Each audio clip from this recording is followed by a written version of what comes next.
gbogbo ẹ̀yin ọmọ ọ̀dọ́ tájọ́ káàkiri ọ̀dọ́jọ́ ni wá ẹ mọ̀ jẹ́ kí á fi àyè gba Fúlàní lórí ilẹ̀ àwọn bàbá wa ẹ mọ̀ jẹ́ ká kú ọba mọ́ ẹ mọ̀ jẹ́ ká kú dóyè mọ́ nígbà tá a la fẹ́ jà fún àwọn ọ̀rẹ́ wa àwa kọ́kọ́ kú ọba tá à ń kú dóyè èmi náà ṣe bẹ́ẹ̀ rí bọ́bọ́ pé ra ní padà ẹ mọ̀ jẹ́ ká kú àgbàgbà kankan mọ́ ẹ mọ̀ polóṣèlú kankan ẹ̀rùkálukú bẹ̀rù ò lè sọ̀rọ̀ ọba ò lè sọ ìjòyè lè sọ ẹ jẹ́ ká ronú ẹ mọ̀ jẹ́ ká bá bàbá àjà ẹ mọ̀ jẹ́ àbú ọmọ ẹ mọ̀ jẹ́ àti wọn àwọn pẹ̀lú wọn àwọn àtọ́bájọ́ olóṣèlú tàbá fẹ́ kọ́ rẹ̀ wá lọ́wọ́ á pè wọn mọ́ra á pè wọn mọ́ra ni àní kú wọn mọ́ ẹ mọ̀ jẹ́ àṣẹṣẹ pé mọ̀ jẹ́ àdàlúrú a lè gba ẹ̀tọ́ wa láì ṣẹ̀ṣẹ̀ jẹ̀gbọ̀n a lè gba ẹ̀tọ́ wa láì yìnbọn a lè gba ẹ̀tọ́ wa láì dàlúrú gbogbo protest mo ṣe ní ìlú Nàìjíríà mi ò rí ibi tí mo ti ní kẹ́lẹ́ sọ pé mo pààyàn tàbí mo tó nǹkan náà tàbí mo bá jẹ́jẹ́ mo lọ bísù torí pé olówó lèmi náà tí ọba tó lówó lára ń dì mọ́ gbogbo nǹkan náà fún yàrá náà fún mi mi ṣe sálákà kó tẹ́ pé mo dìde fújà Yorùbá bí gbà ní mi àwọn tó jẹ́ ọ̀rẹ́ mi tó súnmọ́ ní owó ní mo wá lọ bẹ̀ pé sọ́wọ́ ni mò ń fẹ́ ní sọ yìí tí mo fẹ́ mo ní ìṣòro owó àní ọ̀rọ̀ ìran mi ni mò ń sọ kí n wọ gbogbo kí n gbéra kí n tó mọ̀ lọ́dọ̀ bá gbó mọ̀ lọ́dọ̀ oníbodè Ìgbòho kí n kójó wọlé kọ́kàn mi balẹ̀ kí n dá wa mọ́tò tí mo rìn bọ̀ kí Fúlàní mọ̀ dàbí tó ń títì kí n délé kí bàbá sọ pé kí n gbé tirẹ́là àṣùṣì mọ́ gbé lọ àwọn bàbá wò ní lóko mọ́ n ò ní lódò ẹ jẹ́ ká fọwọ́sowọ́pọ̀ ká ti àwọn bàbá wa lẹ́yìn ká dá sí sọ́dọ̀ tí wa lẹ̀ ká sọ fún wọn kọ́ bá wa fọwọ́ tì í ká lé wọn kó nù wa ẹ ṣé mo dúpẹ́ Jésù Olúwa wa. láwọn ọ̀dọ́ kọ̀ọ̀kan láwọn kẹwàá sẹ́fẹ́ gbọ́ tó ń sọ bí ọba aládìkú olóyè Sunday Ajala àdìsá ọmọdéyẹmọ aka Igboho nípa bí gbogbo àwọn ọmọ ẹgbẹ́ ìfẹ́lọ́dún àpapọ̀ Yorùbá lágbàáyé lábẹ́ ààrẹ wa ọmọọba Adébáyọ̀ Fáládé gbàkejì ààrẹ Mọ́kàndé Àdùnní tó ṣe ìrọ́kẹ̀kẹ̀ ìgbáradì bàbá pẹ̀lú ìfẹ́ àti ẹ̀mí ìforí àpàkàlà ayẹyẹ ọjọ́ ìbí Igboho fọdún yìí pẹ̀lú àkọlé dídáwì Igboho bákan náà láwọn ọmọ ọba ọ̀pọ̀ ní àgbáyé lálejò Tajudeen Ọlọ́rẹ̀wájú Àjàlá àti bàbá Adésọjí Jálàbí àkòrò ṣàṣà eégún mọ̀gàgídé ní London tí wọ́n ṣe àyẹ́sí fún olóyè Ìgbòho lọ́jọ́ náà tó wáyé nínú gbọ̀ngàn ńlá ní London Kensington 179-199 Island Park Avenue London W11 United Kingdom bẹ̀rẹ̀ látàgò méje ìrọ̀lẹ́ ẹlẹ́dàgò méjìlá òru bákan náà láti wà kú ìmúra sílẹ̀ ìwọ́de làmìlàkàtẹ́tẹ̀lẹ́gbẹ̀yà tó wáyé nílùú ọba $1 million rally in London lọ́jọ́ kejìlá oṣù kẹwàá ó di ọjọ́ kejìdínlá pẹ̀lú Ìgbòho ìtọ́láyọ̀ Koiki àti bàbá wa pẹ̀lú ọmọ ṣàkóso ẹ̀ lọ́kàn ọ̀jọ̀kan àwọn alákẹ́lẹ́ rẹ̀ bàbá sẹ́mi fi ọkọ̀ àjàgbé ńlá ní London rapọ̀ sí àwọn àgbààgbà àti àwọn abalapa gbogbo láti BBC Oxford títí tí ìwọ́de fi parí sí Paris Trafalgar Square tó bá wá di ọjọ́ kẹtàlá ọjọ́ kẹtàdínlá pẹ̀lú Ìgbòho láwọn máa ṣàbẹ̀wò lọ sí ìlú Manchester gan fún ẹ̀kúnrẹ́rẹ́ àlàyé síwájú sí i tàbí láti dá sí ètò ìfọlọ́ntìrìlì ẹ lè pè tàbí kẹ́ WhatsApp Ọláyọmí Koiki lórí +447-594-050-979 Kẹ́hìndé Ìjàdùbí lórí +447-570-320-030 Ṣọlá Kòbúdọ̀kú lórí +353-863-375-537 bákan náà ní ẹ lè kàn sí Tóyìn Ọláoyè lórí +447-896-018-764 lápapọ̀ ọmọ Yorùbá àgbáyé pátápátá YSDN pẹ̀lú Yorùbá World Media Home and Diaspora àti gbogbo ìkànnì mìíràn tó ń sọ̀rọ̀ sókè fún jàǹgbara ọmọ Yorùbá. ní àwọn ẹgbẹ́ ìfẹ́lọ́dún àpapọ̀ ọmọ Yorùbá ṣe ń kí ọmọ aládìkú wípé ẹ kú ọdún ẹ kú ìyèdún a sì ń ṣàmọ́dún sẹ́ẹ̀mí ìtayà tọmọ. Yorùbá World Media tó ń kéde lórúkọ gbogbo ọmọ Yorùbá pátápátá. lálà olùlọ́jọ́ kọkànlá oṣù kẹwàá sẹ́ẹ̀fẹ́ gbọ́. ọjọ́ tó ń sọjọ́ ìbí ọmọ aládìkún olóyè Sunday Ajásọlá Àdìsá ọmọ Adéyẹmọ aka Ìgbòho ṣá nípa bí gbogbo àwọn ọmọ ẹgbẹ́ ìfẹ́lọ́dún àpapọ̀ Yorùbá lágbàáyé lábẹ́ ààrẹ wa ọmọọba Adébáyọ̀ Fáládé ti gbàkejì ààrẹ Mọ́kàndé Àdùnní kẹ́ńtò tí ń ṣe ìrọ́kẹ̀kẹ̀ ìgbáradì níbàámu pẹ̀lú ìfẹ́ àti ẹ̀mí ìforihàn fàgbékalẹ̀ àyẹ́sí ọjọ́ ìbí Ìgbòho fún tọdún yìí pẹ̀lú àkọlé Dinner with Ìgbòho bákan náà láwọn gba ọba ògbóni àgbáyé lálejò Tajudeen Ọlárẹ̀wájú Àjàlá àti bàbá Adésọjí Tàlàbí àwòrò ṣàṣà eégún mọ̀gájí nílùú London láti wá ṣe àyẹ́sí fún olóyè Ìgbòho lọ́jọ́ náà tí ó wáyé nínú gbọ̀ngàn ńlá ní London Kensington 179 to 199 Holland Park Avenue London W11 4UL United Kingdom bẹ̀rẹ̀ látago 7 ìrọ̀lẹ́ ẹlẹ́lẹ́dago 12 òru. Bákan náà láti ń kí wa kú ìmúrasílẹ̀ ìwọ́de làmìlaka tẹgbẹ̀lẹ́gbẹ̀ ènìyàn tí ó wáyé nílùú ọba 1 million rally in London lọ́jọ́ 12 oṣù kẹwàá tó jẹ́ ọjọ́ kejìdínlá pẹ̀lú Ìgbòho léyìí Tọ́láyọmí Koiki àti bàbá wa Gbẹ̀du ó máa ṣàkóso ẹ̀ lọ́ọ̀kan ọ̀jọ̀kan àwọn àlàkalẹ̀ ìrọ̀rùn. Bàbá ṣe máa fi ọkọ̀ àjàgbé ńlá ní London route bus gbé àwọn àgbààgbà àti àwọn abarapá gbogbo láti BBC in Oxford Street títí tí ìwọ́de ó fi parí sí Paris Trafalgar Square tó bá wá di ọjọ́ 13 ọjọ́ 17 pẹ̀lú Ìgbòho. láwọn máa ṣàbẹ̀wò lọ sí ìlú Manchester gan fún ẹ̀kúnrẹ́rẹ́ àlàyé síwájú sí i tàbí láti dá sí ètò ìfọlọ́ntírìlì ẹ lè pè tàbí kẹ́ WhatsApp Ọláyọmí Koiki lórí +447 594 050 979 Kẹ́hìndé Ìjàdùbí lórí +447 570 320 030 Ṣọlá kò gbọdọ̀ kú lórí +353 863 375 537. Bákan náà ní ẹ lè kàn sí Tóyìn Ọláoyè lórí +447 896 018 764. Lápapọ̀ ọmọ Yorùbá àgbáyé pátápátá YSDN pẹ̀lú Yorùbá World Media Home and Diaspora àti gbogbo ìkànnì mìíràn tó ń sọ̀rọ̀ sókè fún ìjàǹgbara ọmọ Yorùbá. Ní àwọn ẹgbẹ́ ìfọlọ́dún àpapọ̀ ọmọ Yorùbá ṣe ń kí ọmọ aládìkú wípé ẹ kú ọdún ẹ kú ìyèdún a sì ń ṣàmọ́dún sẹ̀mí ìtayà tọmọ. Yorùbá World Media ló kéde lórúkọ gbogbo ọmọ Yorùbá pátápátá. Koiki Media, we bring in the world closer to your doorstep.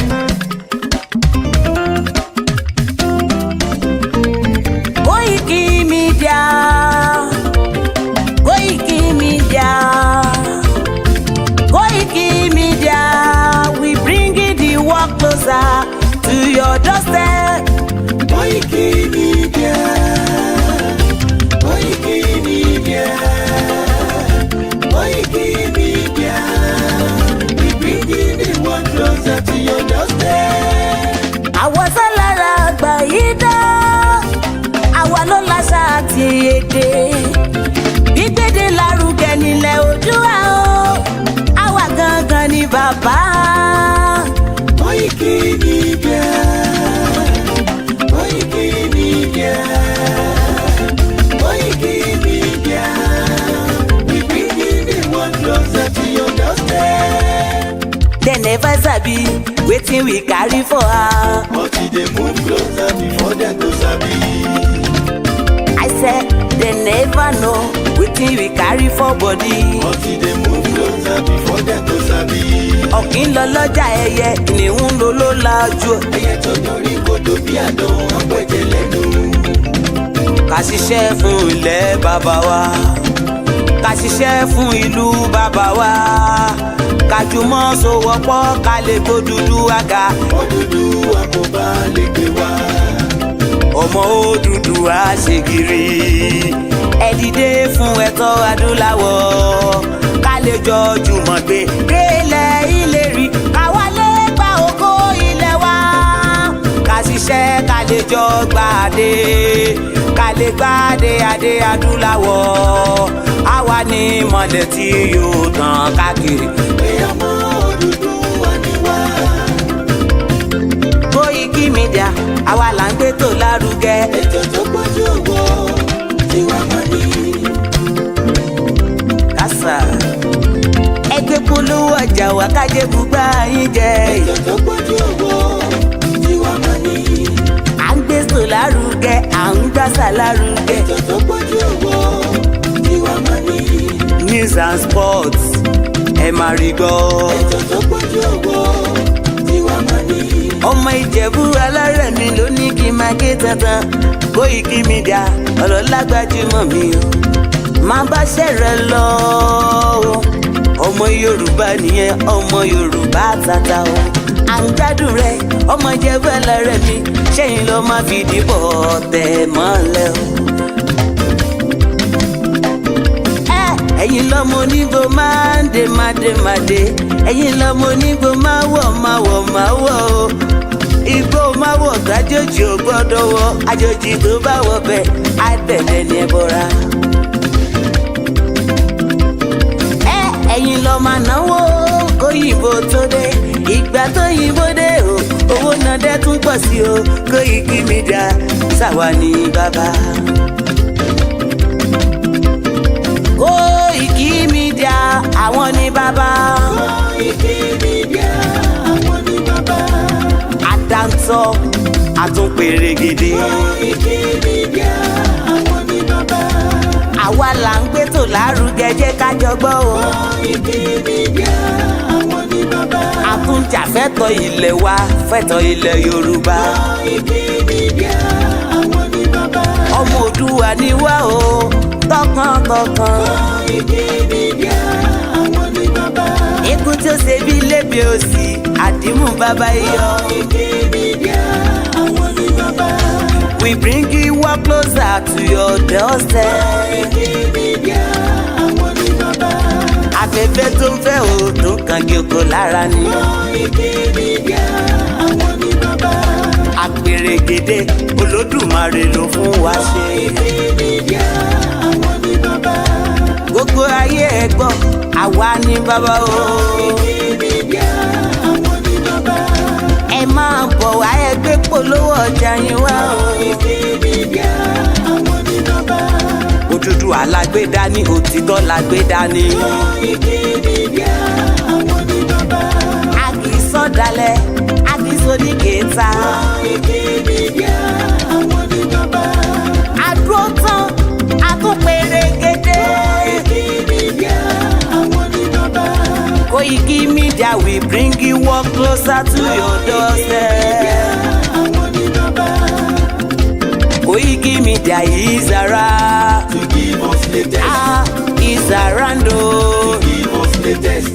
Ladies and gentlemen, Ẹ mú kalẹ̀ sílẹ̀, ẹ tẹ́tí ẹ gbọ́ ètò tó kojú gbogbo. ladies and gentlemen, Ẹ mú kalẹ̀ sílẹ̀, ẹ tẹ́tí ẹ gbọ́ ètò tó kojú gbogbo. Koiki Media is around. To give us latest. Koiki.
Okay, say good evening and welcome to a beautiful evening. I thought we start early. As usual, remember that we are transmitting from a mobile studio, and that means that there will be those little feet. Can you reduce that a little bit? You tell him to reduce a little bit. Moki Alen Conceal. And welcome once again to my transmission. Self-determination is not a creamy. Yoruba nation is our country. Shout out to you, Eunice, Uchichi. It's been a while. How you doing? I welcome you into the program. If you're new to the platform, I say good evening and welcome, Juliet. Jamo 419, my brother, how you doing? Shout out to you from the Europe to America to Asia to Africa, where we discuss self-determination. There's a lot going on in Nigeria. I've been following the Nigeria Labour Congress, and I pray that there will be more crisis between Tinubu and the NLC. Tinubu is the worst president that we've ever experienced, and nothing is going to change that. He will remain the worst. And I pray he punished many of you for voting or allowing him to rig himself to become your president. I say good evening and welcome to my program. If this is your first time of ever joining a live show, why not sit back and enjoy how we bring the truth and nothing but the truth through our transmission that is going live on multiple channels. I received my charger after the one we bought stopped working within 2 weeks. Not sure why. And that is the reason why we are live on the software this evening. And when we're on the software, it gives us the privilege to show you a lot of things at the background. For those of you on the Instagram and Twitter or X, will just continue to look at my beautiful, handsome face, which they're called London Boy.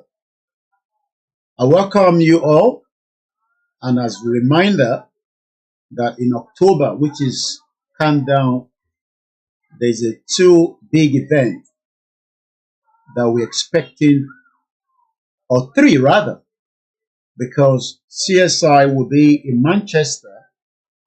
So we must continue to remind you that there's a Manchester on a Sunday, so that you might not think that you are not also part of this program. It will be for those that are living in the United Kingdom and all its surroundings, whether you are in Amsterdam, which I hope one day I will be able to talk, a beautiful place I'm told, whether you are in Germany, all these areas, you can still get into the UK for the event. But for those of us in the United Kingdom, it will be a privilege to host Igboho in a dinner and likewise the rally. And we hope that you will join us for these 2 great outing, and the 3rd one will be in Manchester, where it will be more like a Q&A. Let me appreciate all the committees that are working tirelessly so that this great event will come to our doorsteps. We'll continue to ask for your voluntary support so that these 2 massive events will be a great turnout for us and for those back home. We are all involved, regardless of whether you believe in Yoruba nation or not, because whatever your belief, Nigeria, as it stands right now, is going through a very rough time. And our prayer is that it will sink very fast. So I greet you in the name of the Lord, and I greet you in the name of whatever your belief has. Ètò tá à ń ṣe níbí báyìí kò tako ẹ̀sìn o. I always say that. Your religion should be something you should cherish and guide very well, regardless of your faith. But what we are fighting for is an everlasting freedom that would even allow us to practice our religion, just like it is done here in the United Kingdom and other part of European countries, including Asia and America. So if you have never experienced a true freedom through your religion, it is important that you endorse and support the self-determination of the Yoruba people out of Nigeria. In tí mo ń ṣàlàyé ni pé tó o bá ever experience freedom nínú ẹ̀sìn, because Deborah was burnt to death, which was very sad in Sokoto State. Till date, no justice for her. So, for us to even have peace in religion,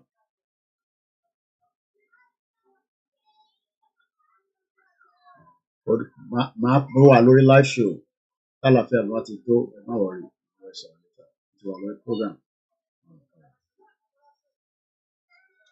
Let me remind us that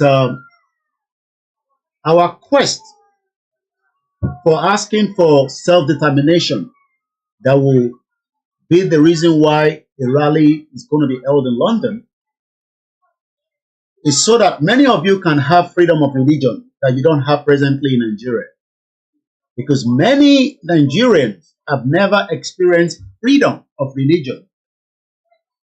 I give to you all from southeast part of London, Ayuba, Triple DRS, all the way to France, Senior Evangelist John, all the way to Ghana, Sonki, all the way to Ekiti State, Osun State, Ondo State, Kogi State, Kwara State, two important Yoruba states that the Fulani believe belongs to them. And if we have to reinvade and chase them out of those two states, we will do so. And I mean every word, because those two states are not part of the North. They are part of Yoruba land, and we will defend every sons and daughters of Yorubas that are living in Kwara and Kogi State. We would have a government that would tolerate you to accept whatever belief system you want in the near future. In the United Kingdom, we have a lot of atheists, people that doesn't believe in any God. And that does not stop the government of the United Kingdom from doing exactly what a government is meant to do for them. The atheists even have access to the basic things of life, even up to when they don't believe in God. Does not mean that the government would neglect them. Many Yoruba people that believe in God have suffered in the hands of your crazy politicians. We love Christianity in Yoruba land. We love Islam because Islam is a peaceful religion apart from the criminal terrorists that are operating their own Islam and their own Islamic ideology, and we need to stop that before they invade every part of Yoruba land. So self-determination will be the only option. Bola Ahmed Tinubu, another criminal government that is now using the power of the same security that almost killed him when the military were in power. He had to run away. He couldn't even stay. That was how lazy he was. He ran out of Nigeria. Maybe some of you don't know that. They were going to kill him.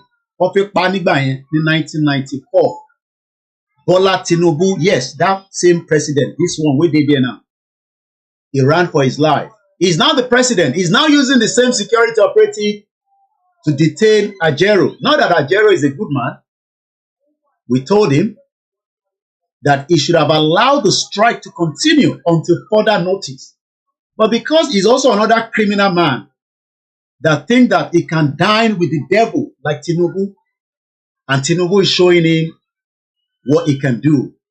So I hope that the NLC should be telling us that everybody should shut down the whole country from tonight. I'm still waiting. I'll be telling you what they've said so far on their Twitter X handle. So Tinubu that survived Abacha death, we would also survive Tinubu, and Yoruba nation will come out, regardless of whatever your belief system are. Mo kí àwọn oníṣẹ̀ṣe pé àbọ̀rú àbọ̀yè. Mo kí wa ní ti kíkí ọlá. Mo ní assalamu alaikum. I'm a Muslim, born as a Muslim. My dad died as a Muslim. He was an Alhaji. And at the time he was living his life before he died, his Islam was a peace that respected other people's faith, that didn't allow his own faith to encroach on other people's faith. But today, as we continue to demand for Yoruba nation, some buffoons, àwọn òmùgọ̀, àwọn ọ̀dẹ̀, thinking that because we are asking for Yoruba nation means that we are going to turn everybody into traditionalists or people that will be doing whatever they don't want to do. They forgot that the world has evolved so fast, and it is entirely up to anybody to decide even to believe whether there is God or not. You have the right to even challenge if there is God. That is the kind of society I want us to live in. You have the right to challenge whether there is God, but nobody has the right to kill because of religion. But in today's Nigeria, thousands of Muslims that are Yorubas and the non-Yorubas, and thousands of Christians that are Yorubas and those that are non-Yorubas have been killed by the deadliest Fulani terrorists, the Boko Haram, the ISWAP, all these jihadis that have been left to operate as if we do not have a government. Rather, the DSS can pick up Ajero, but they can't find where 2G Bello is, that continue to kill innocent Nigerian military that are hardworking, apart from the one that have infiltrated the military and be given uniform. But when we talk about the Nigerian military, you got to give kudos to them. But today, we don't have the Nigerian military as we do before. What we have now are Fulani terrorists. But my job as a media personnel is to continue to give you the breakdown of how Nigeria is falling apart very fast. Because what we pray is for things to become stiff and tough for everybody. So the average Nigerian that doesn't even agree with the breakup of Nigeria, when they start hearing that Tinubu, that criminal politician, is using the same power that is not meant to be used and abused against innocent citizens. You can't just arrest anybody without the courts. And even if you arrest people, you go to the court and let the court decide. But Tinubu already bought Kekereeku, the Chief Justice of Nigeria. So that means Tinubu controls both the judge and all the security apparatus. So let him enjoy it until the country will create more problem on his head. So my prayer is, gbogbo àṣìṣe pátá tó ń bẹ láyé òun ni kó máa ṣe Tinubu. Gbogbo àṣìṣe pátápátá òun ni kó máa ṣe tí Nàìjíríà máa fi fọ́lé lórí. I just hope that there will be not much blood, because he will end up at the International Criminal Court and he might end up dying while waiting for trial, just like the Yugoslavia former prime minister that died. It will not be the first and it will not be the last. So good evening and welcome, and share the program as we kickstart the discussion. There will be many Nigerians that will be telling you nonsense, that what we need is a true leadership, and we have them in Nigeria. You don't have any true leadership because Igbos and Yorubas are two enemies that cannot live together in one country. But there will be great neighbors if we live side by side. when we can control the immigration between us. Shout out to you all as you're joining. I will not be mentioning names, but I will appreciate you if you just thumbs up and share the program. If anybody tells you that we already have another group of Nigerians, criminal Nigerians that want to run Nigeria, you better run away from them. Showore cannot run Nigeria. Not even Fela Dorotoye. If they like, let them bring in Dele Momodu again. He cannot run Nigeria. Nobody can run Nigeria. What we need to run is our own independent country away from the contraction known as Nigeria. But many Nigerians are still not confused or convinced, not confused, yet that the country is going to break. Bear with me.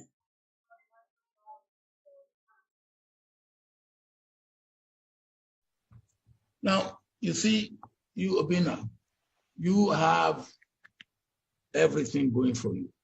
And I don't want you to feel discouraged. Please, things are bad in Nigeria, but I believe it's only for a short time. Because it depends on you. Whatever my generation might have done wrong, and I will be the first to admit that my generation has done a lot wrong, it's for your generation to do it better. And don't just sit down and complain. Don't just sit down and complain. Sitting down and complain is like the anger of the cripple. You're on the same time, you will be on the same ground, on the same level, but you have to be proactive. And you have to make sure you get enough of what I call critical mass of people, like-minded people, who will be ready to say, yes, we can bring about a change. And you can bring about a change if you get the critical mass of people that are ready to slug it out. I always say, when people say, hey, well, when will this old hag go out of the way politically? They won't go out of the way. You have to make them go out of the way. They won't voluntarily go out of the way. You have to make it uncomfortable for them. I'm not talking of violence, but bringing pressure to bear to make it uncomfortable for them. They will go.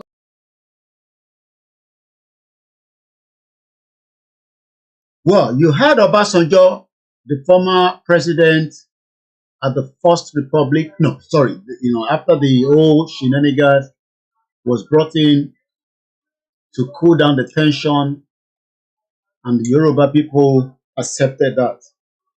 Well, you heard him say that we must keep the pressure, and that's exactly what I'm doing on this platform. I keep the pressure on the politicians. I give them no room. I try to debunk all their lies. The same thing that Tinubu complained about during the military is exactly what he's doing as well. Because he has become the president and he thinks that now he can do and undo. So Obasanjo said we must put the pressure on each one of them. And we must not give room to them. So let's keep the pressure and let's hope that sooner or later the country will dissolve without too much bloodshed. I see a Yoruba man attacking Simon Ekpa all the time. So what I don't understand is that since you don't like Simon Ekpa, why not allow them to go? So that you can have your own Nigeria away from the Biafra. But they're not going to do that. So what we have to do is to keep the pressure going. And we will not stop until our quest and our desire comes to place. Nothing will change the evil of that contraction you're calling a country. Nigeria was never meant to be. And until we all accept the truth and nothing but the truth. For those of you that are not sure where you stand, it's better you start fitting in.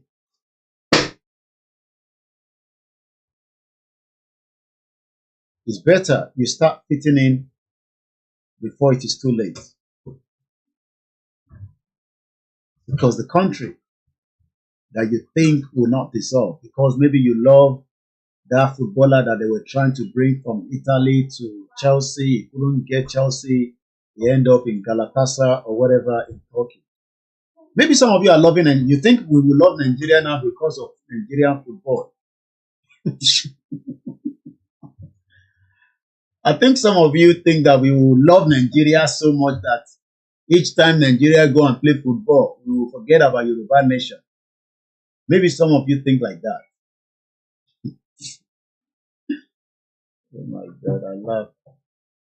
You forgot that we have gone past the stage of using football to deceive us, while criminal politicians continue to keep Nigeria together and telling us, oh, you know that we play football together as one country.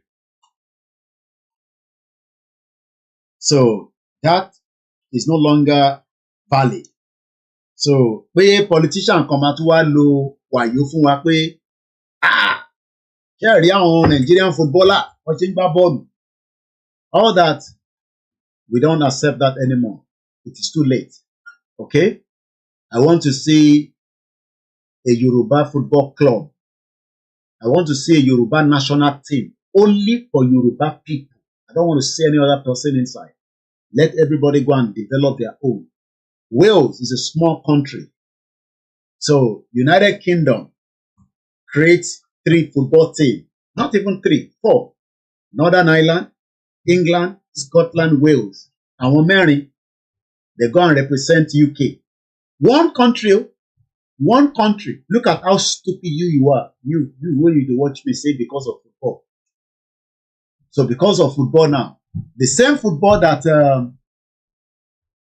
4 countries will represent United Kingdom, and none of them fight for jersey. They pick the best out of each of the team. So when the Wales are going, nobody have to fight from England to go and represent them there. When the Scottish are going, nobody go and fight from Northern Ireland. They have enough 24 teams to go with them, and they have a lot of resources to play with. But look at where we are. Buffoons. 200 million people. They can't even win 1 medal. 1 medal. They can't win from the just concluded Olympic. 1 medal. 1 medal. And that is the kind of country you are still praying to be part of. Are you not stupid enough to understand that something seems wrong? And whatever is wrong, we need to give it the last oxygen and let it die slowly. So there are some people that want to go slowly, but Nigeria seems to be going very fast. And the end of Nigeria is gradually coming through. So rather than you want to defend Nigeria, because I know some of you, your job is to come and defend Nigeria. I am a defender of Nigeria. I would defend Nigeria with all my blood. Look, Okparaji died. We can't even remember him anymore that he died. Rashidi Yekini died. We can't even remember him. If we have our own nation, we will respect all the dead and the heroes and the heroines, the females that have died, the male that have died. But nobody will remind you, nobody will give you such should we remain inside this unit called Nigeria. Because politicians will say they want to do Remembrance Day for Rashidi Yekini. They will steal the money. And we cannot hold them responsible because the constitution that is backing them is another fraud. And when you want to do anything, they will use police and soldier. So why not go out of that country so that we can punish anybody punishable. So that when they commit crime against us, we can make sure that they are paying heavily for that crime. But they're not going to pay heavily. You know, Amosun sold Ogun State to Chinese. Nobody has penalized him. He's still your, what was it called?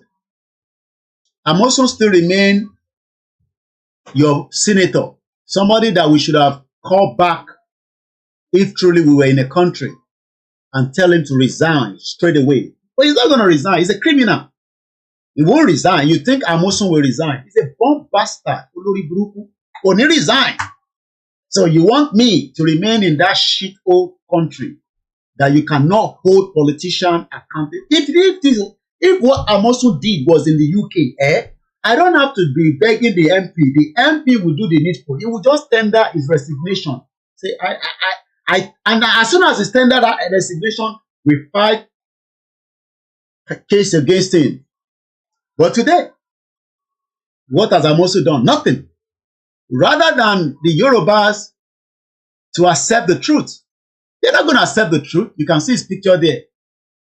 You hear what he says? That we should please forgive him. That whatever happened, he did not. I mistakenly signed away Ogun multi-billion naira trade zone to dubious Chinese investors. So, and at the end of the day, somebody will tell you, don't worry, we have another set of criminals that will be the leader of Nigeria. The same that your father told you and your mother. Look, I am in my 40. You, how old are you? You are your 50. Oh yeah, how old? 60, 70, 20. Oh yeah, by the time Tinubu will finish, you'll be 20, you'll be 28. That is if they allow him to do 80 years. And that is if Nigeria still exists. I don't know. So, self-determination can only stop all these. But when you get people like all these your influencer, we sit down on Twitter and they will giving you, especially if you go and listen to Reno, that one, you don't chop money. Go and listen to that on your own.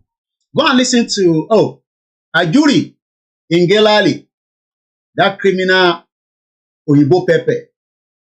They say Tinubu don't chase him away. He can't lie again. I don't know who is the biggest liar. Mukia Awurato. We don't know whether it's Lai Mohammed or Ingelali. But that one, Ingelali, another criminal. He told us he's going for indefinite leave. Àṣewọ́ ti léwèrè l'Abuja. Bí ó ti rí nǹkan tí kò jẹ́ kójú ẹ̀ rí. Somebody say, I was a police officer in Nigeria, but please, I want to join Yoruba police force. When we have a country, you wouldn't have to be begging. Nobody begs when you have a country. You will go to the recruitment center website. You will find the duties there. Some people think that when you have Yoruba nation, you have to lobby with Koiki before you get a job. It's Nigeria that you are doing all that shenanigans. Igboho. A country where before you apply for a job, you must know somebody, because if you just apply, you are not going to get the job. So that is not the kind of country we're talking about here. So when the time comes, whatever your role, whatever your qualification or not qualification, you will get the job as it is. So let me welcome us at 6 minutes past 1900 hours. I don't even know where to start. I'm just trying to crack my brain, because every day I pray for crisis to erupt in Nigeria. And the one that I think is erupting slowly is between Tinubu and the Nigerian Labour Congress. We know they are already sold out. So maybe now that Tinubu has, that's why you got to be very careful with politicians. They will give you 10,000 pounds. They will destroy your image. That's why I want you to sorrow. You know what I want to say? I want to sọ because anyone ti gbòòrò, what ti gbà nǹkan lọ́wọ́ Tinubu. I can come out and lambast Tinubu anytime. He's a civilian president. He's not a military man. We have the right to lambast him and call him out at any bloody time, any day, any time. Agbowó lọ́wọ́ ẹ̀. Èyí tẹ́ bá gbowó lọ́wọ́ ẹ̀ ni ẹ̀rí lè call it out because wọ́n máa yọ rìsíìtì síta. Ẹ ti jẹ gbèsè. Ta ló rán yín iṣẹ́? Ta ló ní kẹ́ lọ gbowó lọ́wọ́ Tinubu? Ta ló ní kẹ́yìn lọ gbowó lọ́wọ́ Tinubu? Ẹ ti gbowó lọ́wọ́ Tinubu. So you collected money from Tinubu. Now you are all running helter and skelter because you have collected money. So àwa tá gbowó lọ́wọ́ ẹ̀ báyìí, we have every right to call him out, and that's exactly what I would do because he's the president and Nigeria is still a country, and my job as a journalist is to call him out, and I've done so, and I'll continue to do so. So if that one is upsetting you, I'm sorry, I cannot help you. Okay? So, you've never heard about Yoruba Nation before. I know you've never heard about it. You are just like freelancer. Yoruba Nation. You are one of the Yorubas that the British sold out, that we are trying to bring back home. Which Yoruba Nation? Which Yoruba Nation? Which kind of Yoruba Nation? We don't want any Yoruba Nation. I understand. I understand. You are one of those that the British that sold out. They sold you out. And we are here to recall you back home. Because I can't understand why a Yoruba man will be telling us, oh, I don't want Yoruba Nation. I don't want to have anything to do with Yoruba Nation. A Yoruba man and a Yoruba woman. Come on, Yoruba man, so Yoruba Nation. Can you imagine that? They love Nigeria so much that British is so happy for those kind of people. Hey, Koiki, we told you that not everybody will support you. Come on, Yoruba man, so I don't want to have anything to do with them. I don't want to have anything to do with them. English is vernacular. English was vernacular, but they make it the other way around. They say Yoruba is vernacular. Until we now realize that when people go to Germany, you have to go and learn language. Do you understand that?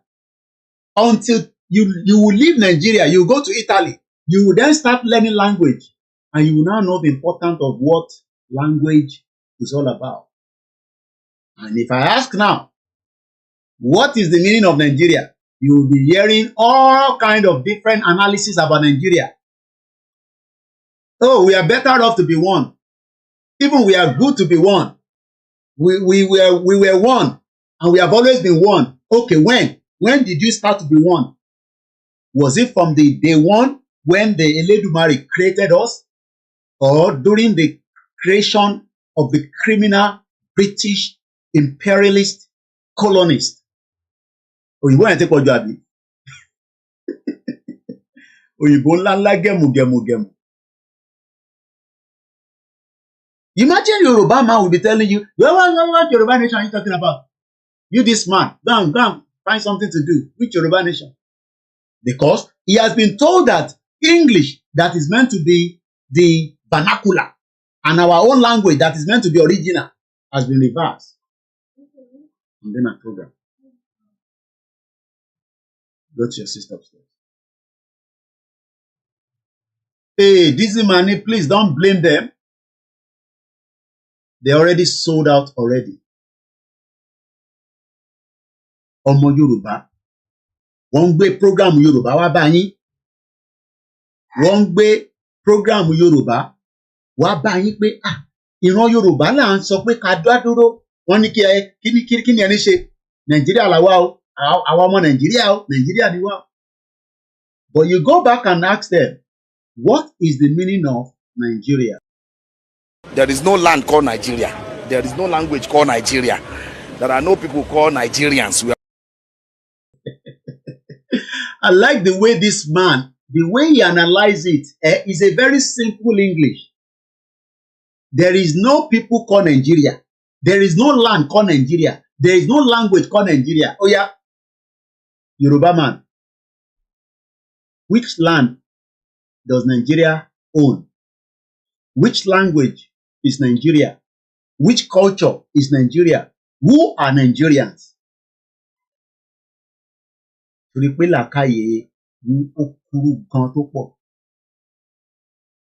So attacking people like us, we cannot blame you. We just have to blame the British for good job that they've done by deceiving. Look, Tobani, the most deceptive people. Show you going right. The deceptive people. The people where they deceive people, make I use grammar. The people where they deceive people for this world, you owe this country number one. Her name is Mosobe. I've lived with them for 24 years. So you want to gbé pẹ̀lú wọn, o lè ní làákàyè ibi tí mo sọ̀rọ̀ dé yẹn. Tó bá ní ìlú tí ó jẹ́ wàyó, ẹ kọ́kọ́ mú Britain. Wọ́n ṣe wàyó káàkiri gbogbo àgbáyé all over the world. Kò síbi tí wọ́n ti ṣe wàyó dé. During the empire era, they told lies. They created friction there. They created problem there. And they will now, the thing about them is that they will then sit back and be allowing everything to play out. And that's exactly what they are doing today. Not that they don't know what to do to dissolve Nigeria fraudulent amalgamation, but they're not going to do that. They love the way everything is running like that. Look, Britain is so happy that Nigeria is exactly what they want it to be. So you, Omo Yoruba, they are so happy for you. So because you too, you are looking for scholarship. Really. Because of the scholarship that they will give you to come study in UK. So you want to sell your birthright. We are here with them. Àwa ti bímọ sí wọn lọ́rùn. Mò ń jẹun sí wọn lọ́rùn. Mò ń ṣiṣẹ́ sí wọn lọ́rùn. And we are still calling them out. So you, when you in Nigeria, you never travel come UK. You never even apply for visa. You don't even know how the country look, apart from the one where you see inside Koiki media transmission when we go out. I'm in London with this. Look at their village. I am now telling you that the biggest wayo in the world is Britain. Biggest wayo in the world. They told the Pakistan lies. They told the Bangladesh lies. They told the Indian lies. Africans, they told us lies. Lies upon lies. And people are still believing that lie because I am not English. Adeyinka grandson Roman no English. Adeyinka grandson call them English. Me, I call them Oyibo people. Everybody think that anybody wear white, they be English. So you don't know the difference between this one not be English. Àwọn Eastern European English, you not gonna know the difference. You think everybody when they work for London, when they go up and down, you think every one of them like English? No! That is why the English defense league are coming out and say, oh, they are rubbish. But they forgot that their forefathers created Wayo for us. We own this country together now, whether they like it or not. But we must prepare quickly for the better future of our own independent Yoruba country. So when some of you sit in your own little cocoon and we are trying to break it down to the barest minimum for your understanding, as a layman, you are fighting yourself. You are believing politicians that their head dúdú ló wà nínú ẹ̀, orí wọn dúdú ni, kò sí kankan níbẹ̀. Bó ṣe máa jí owó, bó ṣe máa gbé owó láti bíbáyìí, bó ṣe máa gbé wá láti bíbáyìí, tó máa gbé lọ sí àwọn investment wọn níta tíyàn kankan nílé trace, including Peter Obi. Peter Obi has a lot of investment in all these foreign accounts. They call it tax haven. British, àwọn Britain náà ló create ibẹ̀ yẹn o. Ọlọ́run ọba. Sometimes I just laugh. To Nigerian, Indian and Chinese are Oyinbo. Do you imagine that? Chinese, you think is Oyinbo man, Abi? Indian is Oyinbo man. Lebanese is Oyinbo man because they look white. Orí yìí ti fọ́ bí àgbọn. So how do you now explain to this man? Only deceiving ourselves. We are not Nigerian. Okay, where is the reporter is even asking, we are not Nigerians? Do you imagine that? The reporter was also confused that we are not Nigerians. We were never Nigerians. That is the lie that the British cooked. They are good at that. They've been doing that with Awolowo. They did that with Zik. They did that with Tafawa Balewa. When the three of them were coming to London, every time they finish meeting, Britain will go around behind the door again, and they will have another meeting separately with every one of them. And they will tell lies upon lies. We had Harold Smith, that did not say they wanted to not be part of, they said, are you sure? You way we don't see now. You better take military, allow Awolowo and the rest go to study. But as soon as they study, now you go to use gun, they control them. And that's what they did. So Mawanya Mileno, when you hear Yoruba man, they attack Yoruba nation campaigners. What do they talk about? What do they talk about? They know that Britain is wayo, but because I live with them now, and I'm always happy that they give me opportunity to tell people that they are wayo. The biggest wayo, tí wọ́n ju 419 law. Britain, tí wọ́n ju 419 law. If there's another word that we can use for wayo, you call it Britain. Very smart, very good in manipulative people. Oh yeah, manipulate them there. And today, look at the end result of that mess where they create, called the amalgamation. So the journalist is asking the guy, are we not Nigerians?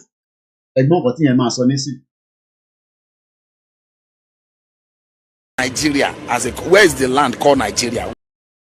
Okay, tell me the land where there's that land. Oh yeah, you, where you they support one Nigeria. Tell me the land. Give me the location of the land. I want to send somebody to go and check it for me tomorrow morning.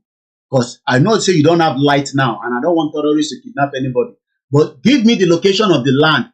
But please don't mention every southwest part. Maybe the Biafra will accept that area. I don't know. But when you are going to check the land, please don't mention from Kwara, Kogi down to Lagos State as part of Nigeria land. Okay? I am just telling you in advance. Mr. Fab said, how could Tinubu told them he will reduce purchasing power and widen tax net? A country of defraud. A country that Britain knew that by this time, even they are still asking themselves that why are we together? Imagine Britain is telling some of our people that she were together. Are you guys stupid? By now we expect you to have break away, but no. Somebody will be asking you, how are we gonna break Nigeria? You're asking me, how are we gonna break Nigeria? Continue to be asking me. I'm coming to tell you how we're gonna break Nigeria, okay? Continue to be asking me that stupid question. Hey, Koiki, so how are we gonna break Nigeria? How are we gonna get Yoruba nation? Emma Bimi Mumbo. Imagine Britain is telling intelligent report that they are shocked that we are still together. Why are we together? Oh no, we are waiting for Britain to come and break us. We want them to break Nigeria for us. I want us to pay one manipulate and when I want you to one break. So who knows where the land for Nigeria is? Keke of course, Mokia. Who knows the land for Nigeria? Please, I want to send somebody there tomorrow morning. Moki Arole Ridua. Olakunle Mokia. I want you Damilo. Who knows the land for Nigeria? I want to send somebody there tomorrow. And I need to know how much is the transportation to go to the land called Nigeria. Shout out to all our Biafra. Okay, Sparkly Zini. Nigeria is from Abuja all the way to Kano. Okay. Mo fẹ́ rán yàn lọ sí Nigeria lọ́la. Which part is Nigeria? Which land? Okay, Mr. Akim Salama. We have been told lies for too long. Moke Olanipeku, wealthy plenty. Okay, mighty penny or Kafmalowo, because I might be pinning some people just to appreciate them. So Tibati pin, Matthew on pin it, please. Towards the end, Elimasha post the Kafmalowo, because I need the work, I need the work. So Toba Fumalowo, Amandupe, but my pin it for now. Well done, and hope we will all survive Bola Tinubu wahala. Mo ń bèrè, apá bo ni ilẹ̀ Nàìjíríà wà? Danilo Muki, Mr. Ganiu Suraju. Which part is the land for Nigeria? Because I want to send somebody there. Muki Baba Akintoye. Shout out to those of you on the Twitter space, and welcome to the program. Yoruba people, you are not ready Yoruba nation anymore. Shut up your dirty stinking mouth. Do we need to come and be announcing to you that we are still doing Yoruba nation or we are not? Too cool. Only Nigeria is from Abuja to Daura. If you are looking, Mr. Ganiu Suraju Alabini Kosi. So what you are all saying now is that there is no land called Nigeria. Are you sure? Because I don't want anybody to come and be attacking me after this program. Are we now sure that there is no land called Nigeria? You can see the lies. Juliet, welcome to the program. Nigeria does not exist and will never exist. It is the creation of the British. The 419. I mean, if there's another word for 419, we should give it to the British or the Britain during that era. Gonna fix Nigeria. You're gonna fix Nigeria. Who are you to fix Nigeria? How are you gonna fix Nigeria? There is no land called Nigeria. There is no language called Nigeria. There are no people called Nigerians. We are only deceiving ourselves. We are not Nigerian. Okay, where is Nigeria where is the land called Nigeria? What is the Nigerian language? We are nations that had been forced together to live in one pathetic country. Do you know the meaning of what the guy said? We are nations forced together to live in one pathetic situation. And I know that the word pathetic is a very, very strong word. Okay? Let us come out of the pathetic. I know. Everything exists on lies. I love that one. Everything on Nigeria exists on lies. And you see Lugard there with his mustache. Can't be bothered to be, because I have a lot of things open on my laptop and I don't want anybody to see it. And I can't close it because I'm working on my laptop. So, yeah, I'm actually on the screen. I'm not sharing the screen this evening. Ọ̀rọ̀ tó wà nílẹ̀ yìí ó ń gba ìbéèrè àwọn èèyàn dẹ̀ dá mi lóhùn àwọn èèyàn ti sùn lórí program. Ṣé ká parí program? Are you tired already? Ṣé ó ti sú yín ni? Question là ń béèrè. The phone line is open. Ẹ wá bá mi dá sí. What land is Nigeria? Àti pé apá abo ló ti bẹ̀rẹ̀. Which side ni ká ti mú Nigeria? Àwọn èèyàn dá sí program wọn. People are sleeping. Ta ló máa bá mi dá sí ètò tàlẹ́ yìí?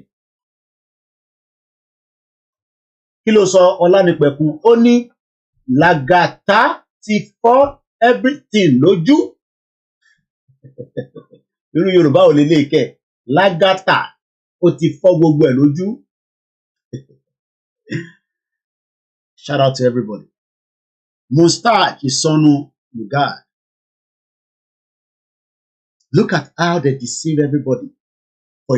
Now that we have now understood that there is no land called Nigeria, why then are we still want to remain in that pathetic situation where Tinubu is using veto power right now?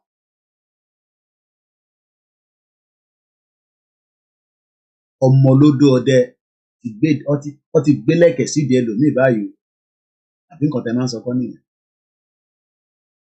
This man said, we can't understand why some people think otherwise when ORILEEDE Yoruba innovators are leading the world in creating new wealth to benefit the creativity industry. Àwọn èèyàn fẹ́ yẹn. They want the system where you just wear soldier uniform. You don't know who is who. Make you stop, make you don't stop. Na Boko Haram, na normal soldier. A country where DSS continue to be abused by President Tinubu. We told you he's a criminal, but you are not going to accept. The Arati put Tinubu, ara yín máa ń gbọ́. Koiki àgbàlagbà ní Tinubu náà, máa bú Tinubu náà. Wọ́n ní ebi ti fẹ́ fọ́ everybody lójú báyìí. Ojú yẹn sì máa yọ wálẹ̀. Do I pity anybody? No.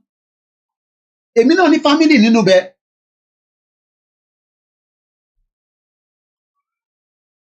I pity them? Nah. But I know that for me to pity them is for us to force ourselves out of Nigeria. A máa force ara wa jáde ni. Egbele tá a ṣe ń ṣe yìí, a ṣe ń ṣe preambles, à ń ṣe lọ́wọ́lọ́wọ́. Preambles. Baba Olowo said Abuja will be the battleground between NLC and Jagaban. I want NLC to declare indefinite strike. Nobody goes anywhere, shut down the whole country. And let's start from there. Crisis is in Berlin. But NLC is still trying to get Ajeru alone. I pray that DSS will not release Ajeru. That will create the crisis I've been looking for. Me, I like crisis. My prayer is that the DSS will torture Ajeru. They will not release him. They should keep him there. So that it will erupt. Do you agree with that? What do you think about that? That the DSS must not release the NLC president. They must hold him there. Hold him there so that his people will rise up. They even take the deputy, charge every one of them and lock them away, and they should not take them to the court. Judiciary system messed up. So you expect that this is a country. Ṣé country náà nìyẹn? Is that how country around the world is operating? But you like lies too much. Ìyá ti mú yín. Ìyẹn ká wá máa bèrè. Koiki, what are we going to do now? No. Mo ń bọ̀ wá tún wá ṣàlàyé tá a máa ṣe fún yín, okay? Èmi ni kẹ́ máa dúró dè. Ìta máa ṣe yẹn, mo ń bọ̀ wá ṣàlàyé fún yín. Kódà, mo máa wá ṣílẹ̀kùn yàrá yẹ kankan ní yín, màá máa ṣàlàyé fún yín. Tó bá yá, Bàbá Olowo ní àwa la máa dìde, la máa béèrè fún kíni, la máa béèrè fún ẹ̀tọ́ wa. Mo mọ tó ṣe fóònù yìí o. Gbọ́dọ̀ tètè bẹ̀rẹ̀ sí think of. Ó dà pé bí a sẹ́ńsọ̀ ẹ̀ ni kò respond mo ti tẹ́lẹ̀. I don't know whatever is going on. Wọ́n kò ṣàmì.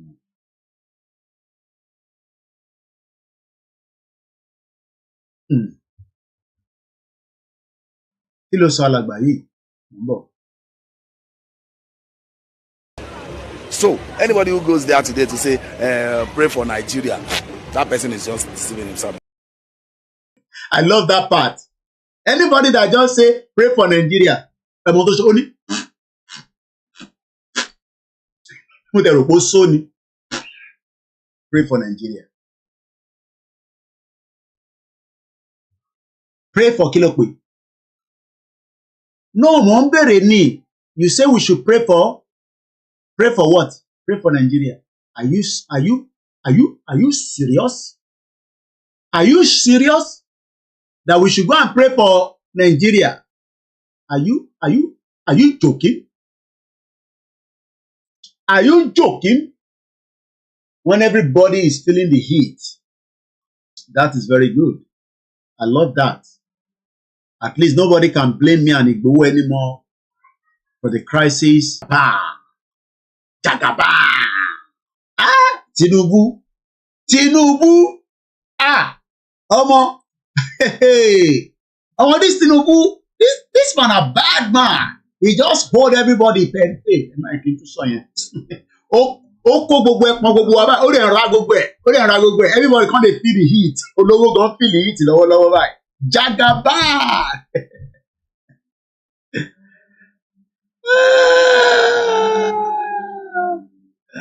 Jagaban Tinubu welcome Nigeria president Tinubu welcome Nigeria president. Jagaban. Say, I go show every one of you. Where is Asari Dokubo? Omolodu Ode Tinubu. The weight of Nigeria is not the weight that any normal, ordinary human being can carry, except with the help of Almighty Allah. It is evident, therefore, that the Almighty Allah is with our president. He is carrying the weight for him. The weight of Nigeria is not the weight that any normal, ordinary human being can carry, except with the help of Almighty Allah. It is evident that nígbà tó sọ̀rọ̀ èèyàn kan lẹ́yìn sọ pé bẹ́ẹ̀ ni àbíṣọ́pọ̀ ènìyàn tó bá bí nísì ó máa pọ́ǹṣì èèyàn ni nígbà tẹ́ni tí Gbajabi Omole this one na another fraudster wey fraud somebody for America go do money laundry for Nigeria because he took somebody's money in America to go and run election so when he was speaking somebody say bẹ́ẹ̀ ni ẹwà àfààyàn ra dúró sẹ́yìn. Fẹ́mi Gbajabi Amila ń tàn sọ yìí kọ́lé ẹ̀kọ́ máa sọ o.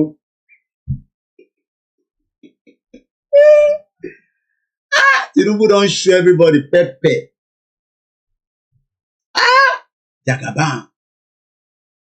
He don show everybody goddamn pepper. He don tear gas anybody. People dey their house and they feel tear gas. Imagine say you no go for street. Now inside your house, but the tear gas they fill your eye. You just they put your water like that, water they drop. How did we get there? Because some Yoruba deceived you. We cannot do. Abi? But I want to find yeye. I want to find enough you yeye. Pe Koiki, ọ̀tán Tinubu don't come. Jagaban. I remember wọ́n tún ránṣọ fáwọn kan kó wọn sínú plane. Ó yá apaka fún Abuja. Ó yá ẹ wò wá. Àwọn ọmọ Tinubu rèé ẹ wò wá. Mo dẹ̀rọ̀ pé bí wọ́n ti fún àwọn yẹn nílé ni. Àṣé wọ́n sì máa tún padà wá gbé nínú ilé face my face you. Imagine where somebody wey they don enter plane wear Tinubu outfit. You go expect by the time when they go return back to their base, they are going into a proper flat with everything inside, air conditioned, 24 hours electricity. Almost some of them they return back to where they don't get water. That is the fraud. They are good at that.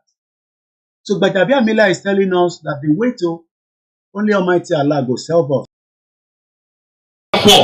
That the Almighty Allah is with our president. He is carrying the weight of Nigeria. The weight of Nigeria is not the weight that any normal, ordinary human being can carry, except with the help of Almighty Allah. It is evident, therefore, that the Almighty Allah is with our president. Our governor, yàtọ̀ sí Kogi àti Kwara, reason they no invite Kogi and Kwara. Àwọn governor yìí ti jẹun kẹmukẹmu. Ẹ wọ́n ṣe ń dán yọ̀mùyọ̀mù. Look at our governors, Southwest governors. This money, we all send money back home, but I am only sending money to people supporting ORILEEDE Yoruba. We tell them to help ORILEEDE Yoruba. By spreading the awareness campaign, they told us to shut up. Everything is all mirage. They will tell you, we are working on it. We are going to do it. We are almost there. We are almost there. We are almost there. We are going to be there soon. is all lies. Jagaban. Mbolo Aidisi. Oya. Tinubu. Ọmọ olódò ọdẹ. Who can fire anybody? Ni on deal with anybody. Ni lọ́wọ́ yìí.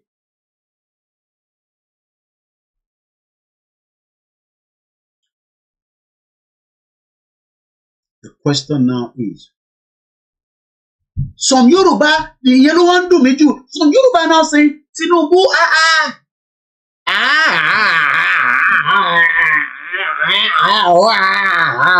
Tinubu, Everybody, everywhere don't scatter out. Everywhere don't scatter out. I'm still looking for that video. And to send it to me. We thought Jonathan was bad. We thought Buhari was worst. Ashe Tinubu ma wa deal with anybody. Jagaban Karim. You don't tear gas anybody. Tinubu is dealing with everybody as we speak right now. And Yoruba people can't come out and say, Koiki, mo kí ẹ easy. Brother mi dada, ní gbogbo Miami, mo kí ẹ ti Yankee. Imagine that the expectation of Nigerians on Tinubu was that he go fine pass. I say now we realize that Buhari fine. It's just that he's a cow. I say Tinubu was fine. How many people thought Tinubu was going to be fine? That Tinubu will be going to become the president. All of a sudden, things will start transforming. Our life will become better. We will deal with terrorists. We will go after criminals. Every Nigerians will be eating 3 breakfasts and three square meal with fruit. Àwọn Nigerians ò rí ọ̀gẹ̀dẹ̀ jẹ lọ́wọ́ yìí. Ẹyẹ ilé tó bá dẹ̀ jọ̀gẹ̀dẹ̀ lẹ́yìn kan pa jẹ báyìí. Everywhere is boiling in Nigeria. I was able to buy petrol at 300 naira per liter. Don't ask me where. I only have to show Tinubu's APC card. 300 naira per liter ni mo repo láàárọ̀ yìí. But you must have APC card. You must be an APC member. Bàbá mi Boye kí lẹ sọ, wọ́n ní as Gbajabiamila turn to imam now. Bàdẹ̀ kékeré dáàdì yìí bọ́lá tún já sí ibà. Wọ́n ní Gbajabiamila ti di imam. Only the weight of Nigeria. Kí lẹ sọ Mr. Adeola, any hunger Tinubu, irọ́ o. I disagree. Hunger báwo. A ní mo repo ní 300 naira per liter. 300 naira per liter. Is either you go with Tinubu's cap, but the cap, make sure say na the exact design, because if it cause trouble for there. But if you have the APC card, you might even buy it for 250 naira per liter. That is what I paid for this morning. Mo kí àwọn tèmi l'Èkìtì. Mo kí àwọn ọmọ tó ń bá wa ṣiṣẹ́ ní gbogbo ilẹ̀ Nàìjíríà. Ọkùṣẹ́. Gbogbo àná làjọ ń ṣe. No, kò ń ṣe mi ló kàn filling station. Any filling station, if you like, go anywhere. You buy them for 300 naira per liter. Kò tí ṣe mi ló kàn filling station, má parọ́. I need NNPC. Just go there with APC card. No, you don't. I don't need to give you connection now. All you need to do, just go with your APC card. Whatever I put is son nítorí ẹ ti bínú sí Tinubu. Ẹ kọ̀ lọ rán fìlà Tinubu. Kẹ wá dé síbẹ̀. Kẹ wá gbé kẹ́ẹ̀gì dání. Kẹ wá máa rìn majestically like that. Kẹ wá máa rìn báyìí. But one thing is that this is what this guy. Àtúnrọ̀mọ́ pure water báyìí pé kó lọ ra pure water wa. Pure water ń sìn ó ti di méjì, báàgì méjì, 500. Kí ló tún ṣẹlẹ̀? Irú question ilé ń béèrè kí ló tún ṣẹlẹ̀. Ẹ bá mi béèrè lọ́wọ́ boy kí ló mean pé kí ló tún ṣẹlẹ̀. Ẹ bá mi bi boy yìí pé kí ló ń bi mí pé kí ló tún ṣẹlẹ̀. Kí ló mean pé kí ló tún ṣẹlẹ̀. Ìjọba Tinubu wà lórí oyè. We have Tinubu as the president of the Federal Republic of Nigeria under the APC 9-year rule. What do you mean by kí ló tún ṣẹlẹ̀? Stop using question to ask question. What do you mean by kí ló tún ṣẹlẹ̀? Ṣé o gbọ́ pé a ti ní new president níta ni? Má jẹ́ kí n bú ẹ o. èwo ló tún ṣẹlẹ̀ báyìí kí ló tún. Mo ní kò yé béèrè question. O ti bi wálẹ̀ nǹkan pé kí ló ṣẹlẹ̀, o tún béèrè pé kí ló tún ṣẹlẹ̀. Ṣé wọ́n ò gbọ́ pé Tinubu ló wà lórí oyè ni?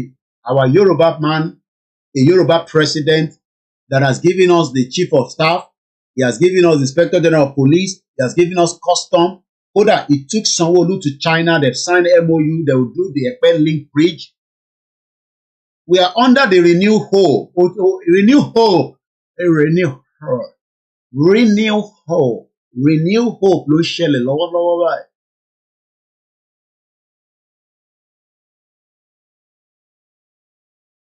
Ìgboro ti dàrú rẹpẹtẹ. Everywhere is hot in Nigeria. The Igbo they complain, the Hausa they complain, everybody they complain right now. Even the APC they complain. Ilé wa ní kí ló tún ṣẹlẹ̀, kí ló ní pé kí ló ṣẹlẹ̀, kò sí ń lò ní. kó pure water omi tá fi ń dáná. Tó o bá fẹ́ dáná kó má dáná, má yọ wá lẹ́nu. omi tá fi ń dáná kí ló dé pé gbogbo nǹkan báyìí ìnira ti pọ̀ jù lé. Ṣé bọ̀bọ̀ is right láti máa sọ pé ìnira pọ̀? Is there pain as we speak right now? Triple DRS ní renew Shege Banzani. Miko Adeolani, Nigeria is now for sale. It's on eBay. Who wants to buy? It's a bad market. They would need a good PR like Dr. Kemi Lawyer to sell Nigeria.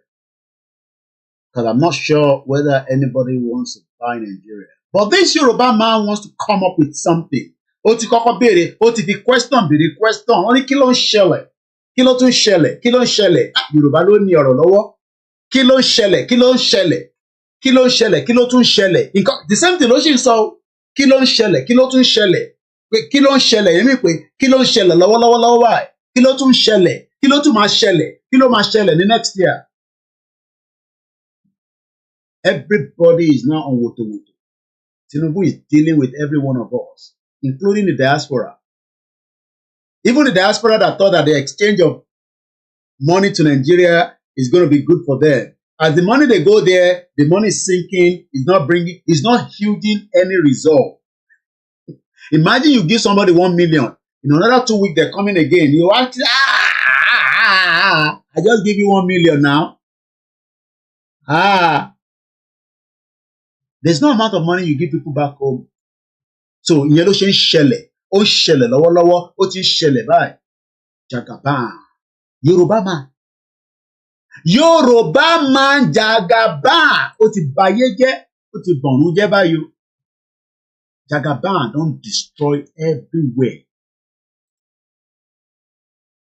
I thought pé àwa nìkan ni à ń feel the pain yẹn. Mo wá rí i pé kò máa ń ṣàwa nìkan. No be ó ṣe lónà ọmọ. Everybody is now talking. Kí ló ń ṣẹlẹ̀? Kí ló tún ń ṣẹlẹ̀? Ó ti ṣẹlẹ̀, ó máa ń ṣẹlẹ̀ lọ́wọ́lọ́wọ́. Ó ń ṣẹlẹ̀ lọ́wọ́lọ́wọ́ bá ṣe ń sọ̀rọ̀ báyìí. Everybody is complaining. Why is everybody complaining? Is there something wrong in Nigeria? Are we sure that there's something wrong in Nigeria? Kí ló ń ṣẹlẹ̀? Kí ló tún ṣẹlẹ̀? He told you that this man, he has nothing upstairs. Tinubu has literally nothing upstairs. He's another defrauder. Ẹ̀mọ́ àwọn tó máa ń defraud èèyàn, òun ni Tinubu. Ó ti defraud gbogbo ọmọ Yorùbá. So at the end of the day, everybody is now asking, kí ló ń ṣẹlẹ̀? Kí ló tún ṣẹlẹ̀? Kí ló ń ṣẹlẹ̀? Kí ló tún ṣẹlẹ̀? Ó ti ń ṣẹlẹ̀ bọ̀. Eléyìí tún ṣẹlẹ̀ bọ̀. Everybody is now mourning. Everybody is now talking. But it is still just the beginning. The beginning la ṣe ń rí. Pansa òfúra, pansa òfúra. Let us out of Nigeria. You will see massive transformation. How lives will be transformed within 10 years. Because everybody will be identified under a Yoruba country. But no, we don't want that.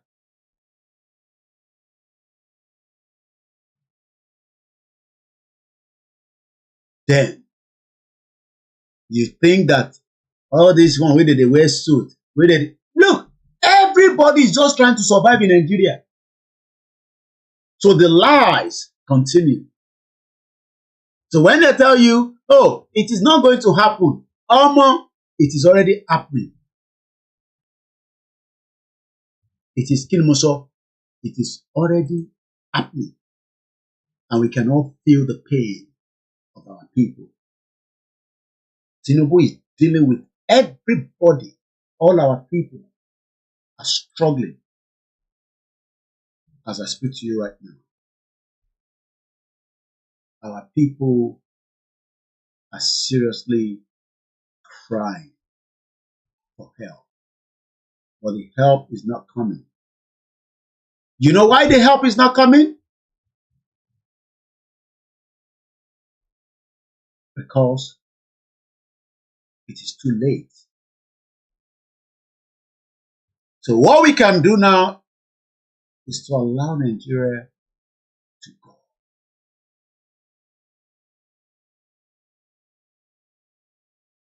That's all we can do. And we still want to try something. We're going to try. Look, we don't need to try anything anymore.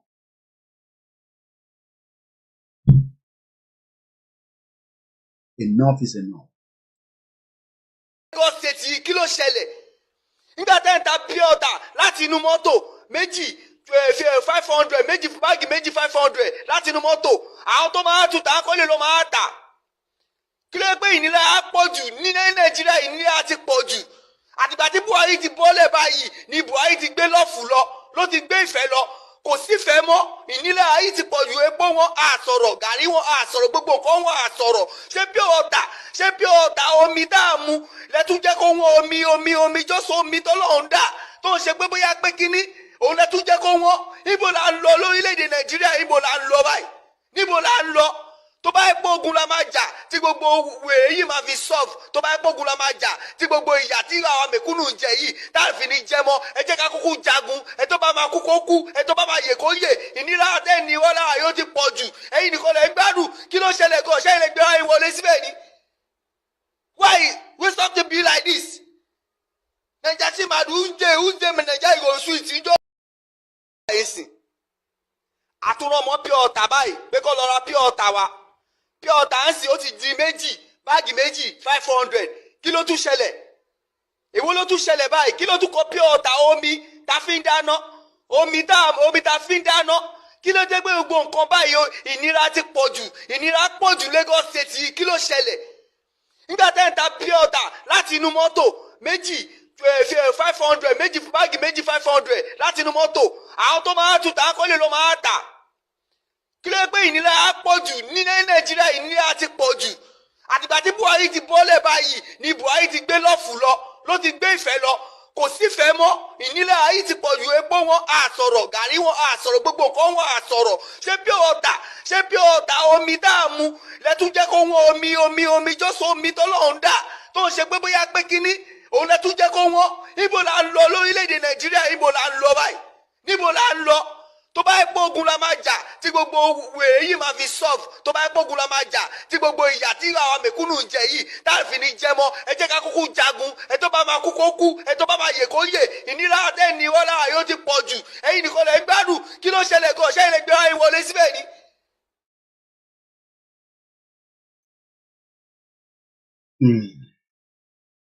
Now, wow, things are getting tough. Let's listen to this man.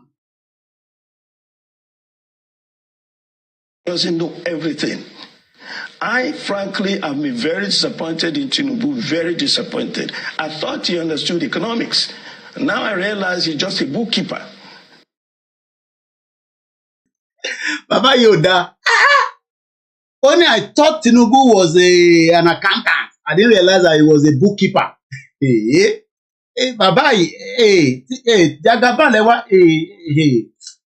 àbẹ́ ìbọn ṣe wọ́ Jagaban lẹ́lẹ̀.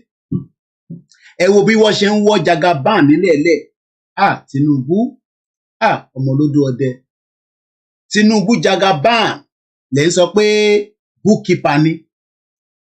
Bàbá Tinubu mà là ń sọ̀rọ̀ ẹ̀ yìí tó fix gbogbo Lagos State. Má fix Nàìjíríà ẹ fún ní time. Ẹ fún Tinubu ní time. Ẹ fún Tinubu ní time. Bàbá ní Tinubu, I thought he was an accountant. That's what he told every one of us when he came to Nigeria after he studied in America, even though he didn't give us his result. We didn't see his I seen TV. Mukembe, brother, me. Welcome to the program.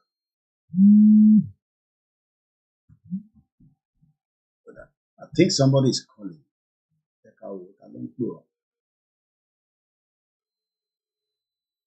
Hello, caller. Hello, Mr. Koiki. Ẹ̀gbọ́n sọ pé à ń gbọ́ yín. Kálẹ̀ o. Ẹ̀pẹ̀lẹ́ kó ètò náà látàárọ̀. Ọjọ́ àkókò gbà wá lọ́wọ́ ìbísà. Ibi tá a mọ̀ which part of the planet tó wà tó ń pè Nàìjíríà. Àti ẹ̀mápá ibi tó wà. Wọ́n lọ ń ṣàánú wa. Báàgì bí darandaran as president ilẹ̀. Àgbẹ̀ bookkeeper as president. Ọ̀ka gbé gateman as president ní Nàìjíríà. Wọ́n ní Tinubu chartered accountant àṣìṣe bookkeeper. Wọ́n ní Buhari major general àṣẹ gateman ni. Àwọn òkùnrin. Mo bá sọ kíní kan máa ní kó sí bí Nàìjíríà ṣe ti pín. Kò sí bí Nàìjíríà ṣe ti pín. Wèrè la máa fi pọ́ọ̀tì wèrè. Ìjà la máa fi jà. Òun la máa fi jà tẹ́lifọ̀jà àfi bá tiẹ̀ lọ. Ọjọ́ wo la fẹ́ ṣe lè dà? Kódà tàbí ń pa wá lójoojúmọ́. Ẹ wà ọmọ Yíbò. Bó bá ṣe pa wọ́n ló ṣe ń pa wọ́n. Torí nǹkan tí wọ́n understand yẹn. Nǹkan tí wọ́n understand òun yẹn language táwọn Fúlàní understand làwọn Yíbò ṣe fún wọn yẹn. Ṣùgbọ́n àwa Yorùbá, àwa nìkan la káwọ́ gbénu. Àwa nìkan la káwọ́ gbénu. Ẹ má jàpá sófin o, ẹ má jàpá. Ẹ jọ òfin wo ló wà Nàìjíríà? Òfin wo ló wà? Tófin tó mẹ́gún kọ́ lẹ́mẹ́lẹ́ àná. Òfin wà Nàìjíríà. Fúlàní lè gbé bọ̀. Òfin wà Nàìjíríà. Ọmọ Yíbò lè gbé bọ̀ wọ́n ti fẹ́ da ara lọ́wọ́ Fúlàní. So òfin wà Nàìjíríà. Òfin yẹn Yorùbá nìkan ló mú. Àwa nìkan ló mú. Wọ́n ń wá lójoojúmọ́, wọ́n ń pa wá bí ẹran. Àjẹ̀rí nǹkan kan ṣe sí. Tó bá yẹ pé bó ṣe ń pa wọ́n ní òkè lórúkọ ẹ̀. Nígbàdàn ni, àbí lọ́yọ̀ state ni, àbí lógùn state ni, níjẹ̀bú ni, ní Ifẹ̀ ni, níléṣà ni. Táwọn tó wà lẹ́kọ̀ọ́, táwọn náà wọ ìjà ọjà kan àbí kí wọ́n forí pọ̀ ibi táwọn Fúlàní pa wọn sí. Táwọn náà wọ bẹ̀ kọ́ bẹ̀rẹ̀ sí kọ́ta wọn. Wọ́n pa wọ́n dànù. Ẹ má bínú Fúlàní bẹ̀rẹ̀ tí wọ́n lè ẹ́. Kí wọ́n pa wọ́n dànù. Wọ́n lọ kọ́ ń bá wa jà ní Ìbàràpá.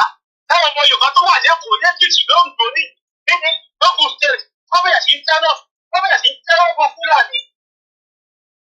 Àjẹtọ́ wà títí tó ń tọrọ owó ni ẹ tẹ́lọ̀ fún wọn. Ẹ ṣe the same sẹ̀ríà ẹ ṣe fún wọn. Sẹ̀ríà tó wá ń dá fún wa táwa náà ṣe fún wọn. Ẹgbẹ́ wọn kú ju sẹ́ẹ̀bù ní kòkìdá ẹ̀rọ tí wọ́n bá ti ẹ̀ lọ. Fún ọ̀rẹ́ máa ṣe kúrò ní ilẹ̀ Yorùbá. Mélòó ni wọ́n bá wà nílẹ̀ Yíbò sí? Wọ́n kúrò lẹ́yìn Yíbò ń wá sílẹ̀ Yorùbá. Wọ́n ń pa wá. Wọ́n ń ṣe wọn lórí TV. Wọ́n tún kọ́ wọn ní sí wá. Wọ́n sì nìjẹ́. Aláwọ̀ èèyàn wà lóko wa. Wọ́n tún kó wọn sí wá. Wọ́n tó wọ́n mọ̀ nǹkan tó fẹ́ ṣe. France ti wà ńlẹ̀. Ṣùgbọ́n Yorùbá káwọ́ pẹ̀lú. Ẹ bá tiẹ̀ ti máa bẹ̀. Láti ẹ̀kọ́ bẹ̀ láti ṣì ọ̀wọ́n ní gbọ́ wa lọ. But instead of that, Mohammed múwèé wá, Jésù múwèé wá, kìíní kan múwèé wá, Mohammed lọ pé kìíní kan nǹkan tó bá wọn Yorùbá nìyẹn. Nǹkan tó bá wọn láyé wọn nìyẹn. Ọ̀rọ̀ ìjà ẹ̀sìn tí wọ́n sọ̀rọ̀ ẹ̀sìn ṣùgbọ́n kébi pa wọ́n kú. Wọ́n máa fi pọ́nmátì wọ́n fi ń ṣayọ̀. Wọ́n fi pọ́nmátì wọ́n fi ń ṣe Sunday mú wọn. Wọ́n fi pọ́nmátì wọ́n fi ń ṣe oyè ìdílé. Ẹ jókòó síbẹ̀. Ẹ ń pariwo wọ́n gbà wá. Ẹyin náà ẹ jẹ́ nǹkan gbà. Wọ́n ń tẹ̀sùn wọ̀n bí wọlé. Sọ́jà náà lọ́kọ́ tó ń sọ pé tó bá pa ẹ̀rí ọdún bá wà láàjà ni. Kí ló kọ́ ní pẹ̀lú àlá? Wọ́n ti jáde recently. Wọ́n ní tó bá pa ẹ̀rí. Báwo ẹ̀rí yẹn ń jà fún àlá ni? Ṣé kò yẹ kó ní ẹ̀rọ Yorùbá ti pẹ́ ni? Ìwọ tó jẹ́ Mùsùlùmí gẹ́gẹ́ kò yẹ kó ju ẹ̀sìn yẹn lẹ̀ pé kí ló dé? Mo máa jà fún ìran mi. Ó tó kan Muhammed. Ìran ẹ̀ là ń sọ̀rọ̀ ẹ̀. Àkọ́kọ́ kan ìran mi. Ó tó kan Ísírẹ́lì. Ísírẹ́lì àti báwọn bẹ́ẹ̀ pààyàn lè tán. Wọ́n jà fún àwọn ni. Wọ́n jà fún òun. Ìran survival of their tribe, of their own people ló ń jà fún. Kí language wọn bá parẹ́? Kí culture wọn bá parẹ́? Identity wa nìyẹn. Bí Irish ṣe ti fẹ́ gba identity wọn from British. Wọ́n ti fẹ́ jẹ everything tán ní. Wọ́n ní nǹkan ìjà tó British. Wọ́n lóhun ìjà tó British. Ṣùgbọ́n wọ́n ti fẹ́ dára wọn pẹ̀lú British jù tán ní. Gbogbo àwọn àpọ̀já tó wà láàrin wọn fúnra wọn ni wọ́n pa wọ́n dànù. Gbogbo àwọn tó jẹ́ àpọ̀já fúnra Irish ló pa gbogbo wọn dànù lórí bẹ́ẹ̀ ní British. Àwọn kò ló pa fún British. Bẹ́ẹ̀ bá ṣe parọ́ ìyá máa pa yín náà nìyẹn. Ìgbà Yorùbá jókòó síbẹ̀. Ẹ má jẹ́ wọ́n máa pa wọ́n tán Fúlàní tí kó gbogbo nǹkan ogun. Buhari tí kó gbogbo nǹkan ogun lọ sí Sókótó. Tọ́lọ́ wa kọ lọ sí Sókótó. Àbí tọ́lọ́ kọ lọ Dàwúrà. Káwọn pinnu. Kọ́ máa dùn lórí wa, kọ́ máa wọ̀ ẹ̀sìn wa. Ó dúró tì. Ó jẹ́ èyí rẹ̀ ní ẹ̀fí bá wọn jà. Èyí ẹ̀fí bá wọn jà. Ṣèbá ní nǹkan bàbá wa. Ẹ̀fí pé ìbọn tó wà àwọn ọmọ ẹ̀fí gbà lọ́wọ́ wọn. Kẹ́yìn yìí pamọ́. Lórí ìjìnlọ pè wọ́n. Wọ́n fẹ́ wá payé ni. Ẹ bá pamọ́ kò kì í ṣẹ̀ṣẹ̀. Ọjọ́ wọn ò ká sí yín lọ́rùn. Torí pé ìkọlù ẹ̀fẹ́ lọ pamọ́. Wọ́n fẹ́ wá pa ẹ́. Wọ́n jẹ̀ dìfẹ́ndà ẹ̀. Self defense. Ìtọ́ ẹ̀fọ́ ẹ̀. Lọ́nà pàṣẹ máa ta bẹ́rẹ̀ jẹ́ fojú ẹ̀jẹ̀. Àtọ́lọ́pàá sáàmì ẹ fojú wọn jẹ́. Torí pé kọ̀ọ̀kan náà ni wọ́n. Fúlàní ń pa yín. Ẹ lọ pè wọ́n. Lọ́tún àrẹ́sì yín. Fúlàní ń jọ ẹjọ́ pé yín. Ẹ lọ pè wọ́n. Lọ́tún àrẹ́sì yín. Ẹ ká ọlọ́pàá náà. Ọlọ́pàá tó máa tó fọ́jẹ̀. Ẹ fi nǹkan nà ọ́. Ìjọba rẹ̀ mọ́ ọ̀gùn. Ẹ fi nǹkan nà ọ́. Ó lọ kú sí ilé ẹ̀. Bàbá ìjẹ́ Yorùbá ni. Ẹ fi nà ọ́. Ọmọ ìyá yìí ni bọ̀ àpọ̀já ni. Ẹ ní àpọ̀já rí wa. Ẹ fọwọ́ dẹ́nu. Ẹ fi ṣẹ́gun àwọn ẹ̀mí tó kù. Ẹ ṣé gan ni bàbá wa. Well, let's move on swiftly. Moki Shegun Honorable, and thanks to the caller. Whether we tell you what to do on a live show, if you like, Tinubu don't dey show everybody Shege Bansani. And I'm happy that it's going like that. And I pray that Tinubu will not change his ways of doing things. That is my prayer. I pray that Tinubu will not stop doing exactly what he's doing right now, showing you Shege Bansani.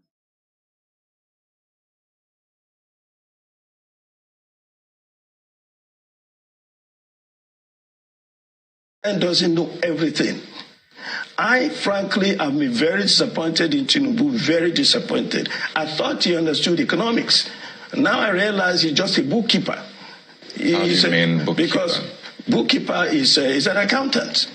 He's an accountant. He collects money, accounts for it, but to develop business, to develop the economy, takes a business mind. Somebody who has run industry before, employers, employees, understand the give and take in business. Evidently, he doesn't know it, and he's not listening.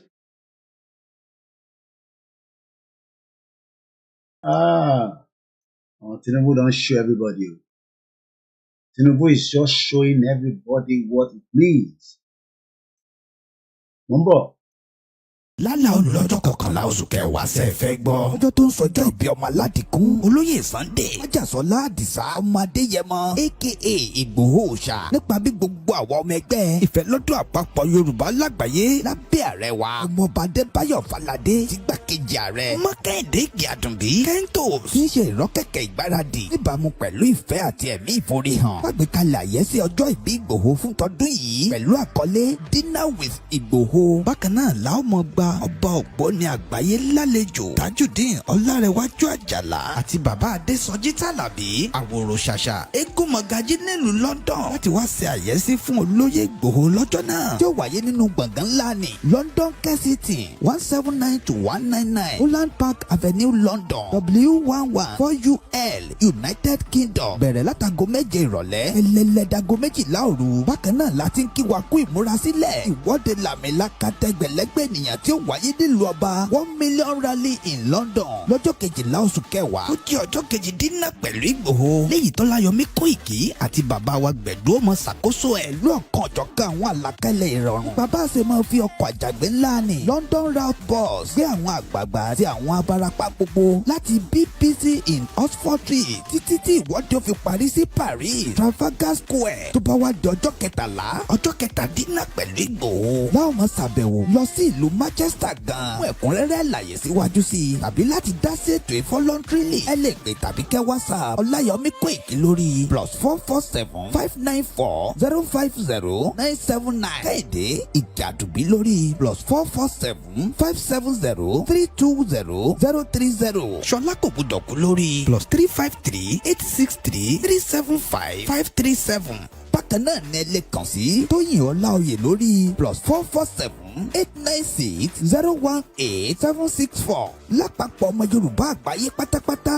YSDN pẹ̀lú Yorùbá World Media Home and Diaspora àti gbogbo ìkànnì mìíràn tó ń sọ̀rọ̀ sókè fún ìjàǹgbara ọmọ Yorùbá. ní àwọn ẹgbẹ́ ìfẹ́lọ́dún àpapọ̀ ọmọ Yorùbá ṣe ń kí ọmọ aládìkún wípé ẹ kú ọdún ẹ kú ìyèdún a sì ń ṣàmọ́dún sẹ́ẹ̀mí ìtayà tọmọ. Yorùbá World Media ló kéde lórúkọ gbogbo ọmọ Yorùbá pátápátá.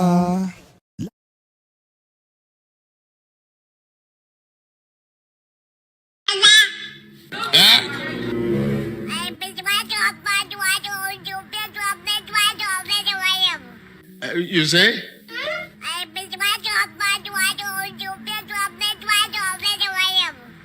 What? He said the hunger in Nigeria is getting worse day by day. We have just started. Just go through these baby steps of pain.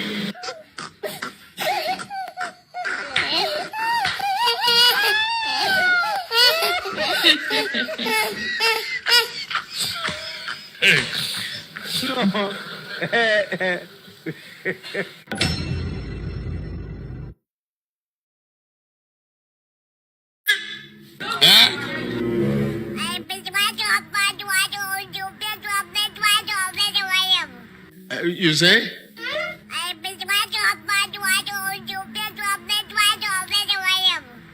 What?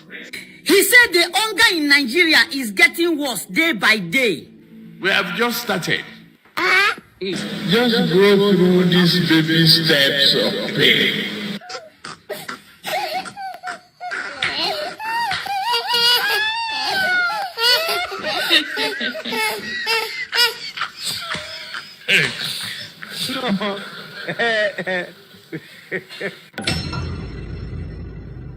Welcome back again to our program.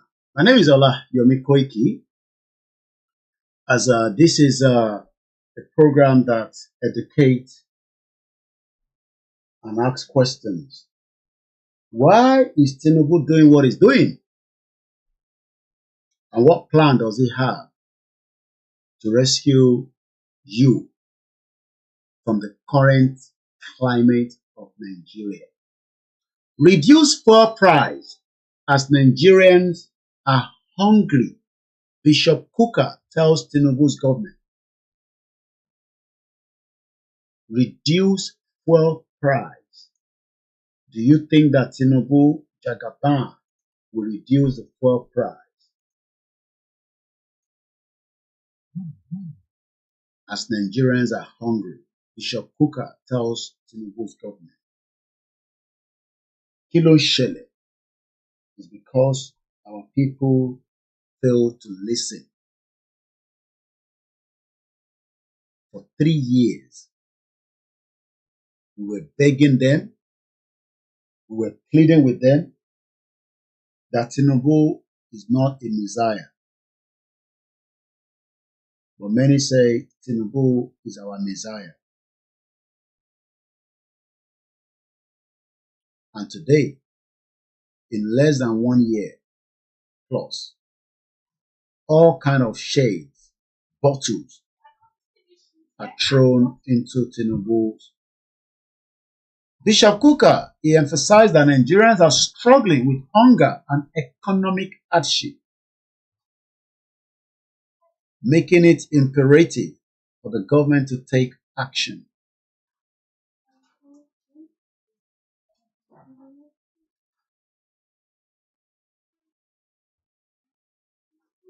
The question then is,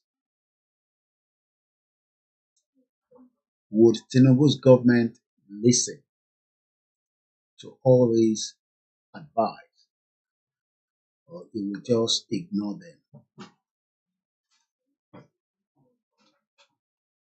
Would President Bola Ahmed Tinubu listen to all this advice, or would he just look away? So what do they expect of us now that this war is on our doorstep? Of course, there has got to be civil mobilization. And if we keep waiting for this to be centrally handled, we're all going to become, if we're not already, slaves in our own land. That for me is personally intolerable. It's not an acceptable condition. And whatever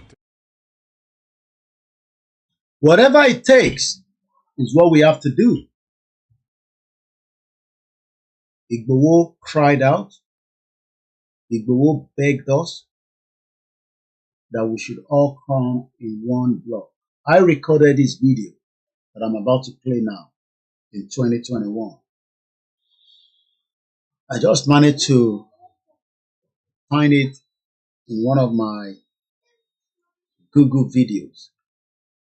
Video Cafe Wonisin was in 2021 when I was in Nigeria and we were traveling from one town to one village to one Oba to one ballet to engage and tell them more and more about why it is important that they tell their people to support the Yoruba nation until Igboho was sent into exile for the last 2 years now. Igboho will be in London, but for us to also host him, it is important that our contribution continue on this platform. We have raised close to, plus I want to Dalenyi.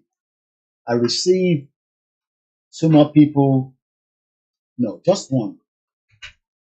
Yeah, that sent me a message that I sent their donation as I did ask towards the rally and to engage this platform. On my clarion call, a lot of you responded and we're very grateful.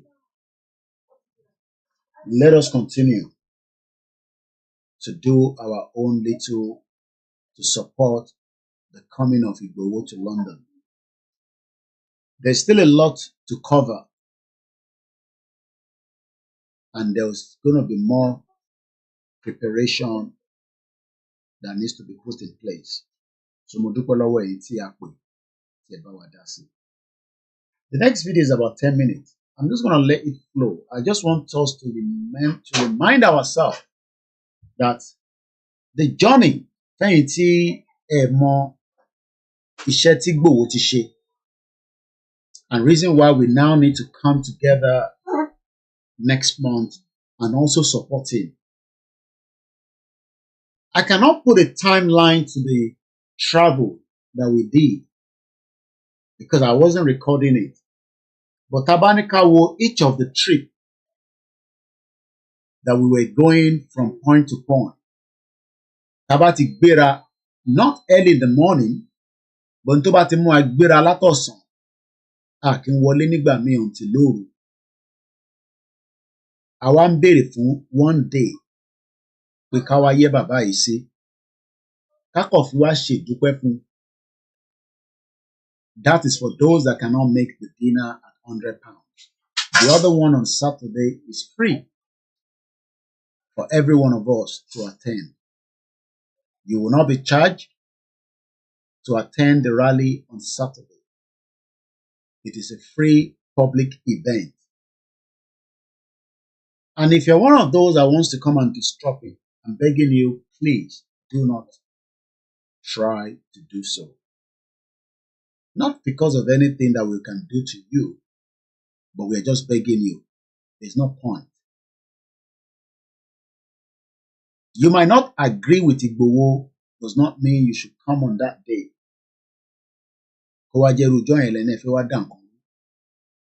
The people that are going to be out on the day, but pé kẹwàá fi wá dá wàhálà sílẹ̀ níjọ́ yẹn, I will advise you don't. There's no point. Ìyà tó ń jẹ àwọn èèyàn wa, òun náà láti ń sọ látẹ̀kàn. Ìyà tó ń jẹ wọ́n nísìnyí kò kan APC, kò kan PDP. Everybody is involved.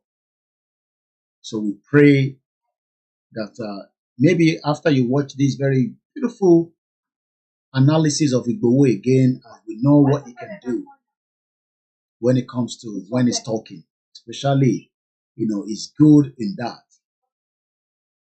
Maybe you can learn one or two things and say, look, I'm just going to book my dinner ticket, or I'm just going to support this for the day. Okay, Shegun Honorable. The Nigerian authorities should allow the ORILEEDE Yoruba rallies to be held as it is in the UK. Because what we are going to do in the UK is what many Yoruba people are waiting for in Nigeria. But I said, let us start, like I said in the broadcast this afternoon. Let's continue with the door-to-door awareness and campaign. And eventually, we will come out in a full rally. So, ẹ jẹ́ ká gbọ́ video yẹn. For those of you that can't see the video, that are watching or listening, I'm sure you'll hear the vibes. Akin Game, shout out to you. Ogumola Abiodun, shout out to you. And the rest of the Interwalori Mix LR. The Mix LR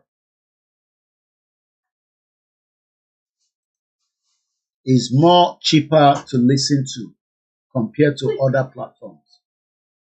Very, very cheap. It doesn't cost you anything than small megabytes.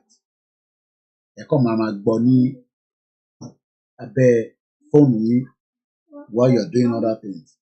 Moki when then download videos then bá wa rebroadcasted ní gbogbo agbègbè yín. Adúpẹ́ lọ́wọ́ yín, àmọ́ lóore. Adúpẹ́ lọ́wọ́ àwọn tí wọ́n ra data ẹ fi ń wò wá.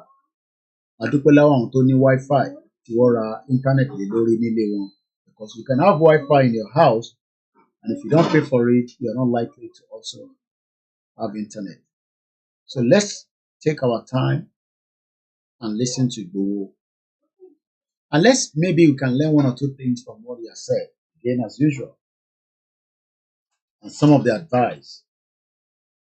And I hope now that after 3 years of running the Yoruba nation going to 4 years. Ọ̀pọ̀lọpọ̀ ọmọ Yorùbá now knows what Igboho stand for. If by now, Mokiyawa Ewa Anu Ekabo Sori Kaniwa, we appreciate you and we love all our mothers, our aunties, our sisters, and our grandmothers, and all our grandfathers. You might not know what Igboho stand for prior between now and prior when we started, but maybe now something will reflect, and you might say, maybe it is worth supporting him. You're not supporting him, we're all supporting ourselves. And that's one thing we need to understand. Kolon de bawa dúró ti baba, Olóyè Igboho. Kolon bá wa pẹ̀lú ẹ̀, kó má fi sílẹ̀ nígbà kankan. Ọba tó ń fi ìṣọ́ ẹ̀ṣọ́ lọ́sàn-án, lóru, lálẹ́, kó túbọ̀ máa fi ìṣọ́ ẹ̀ṣọ́. Mo kí gbogbo wa lẹ́ẹ̀kan sí.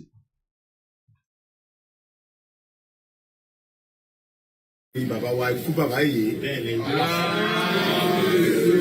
aláṣẹ kejì òrìṣà ọkùnrin ogun tí ìbá ṣe pé ńgbà tí ayédáyé olóṣèlú lẹ́yìn Ọlọ́run ẹ̀yin bàbá wa tẹ́ ìjọba lọ́kàn àwọn olóṣèlú wa wọ́n ti bà gbogbo nǹkan jẹ́ nígbà tí alága kánsù ọmọ sọ pé kí lóun kábíyèsí wọn wá rí òun kánsù ọmọ àgbàṣẹ lóhun gbogbo orú nǹkan báyìí lágbára Ọlọ́run ó ti dópin ilẹ̀ Yorùbá.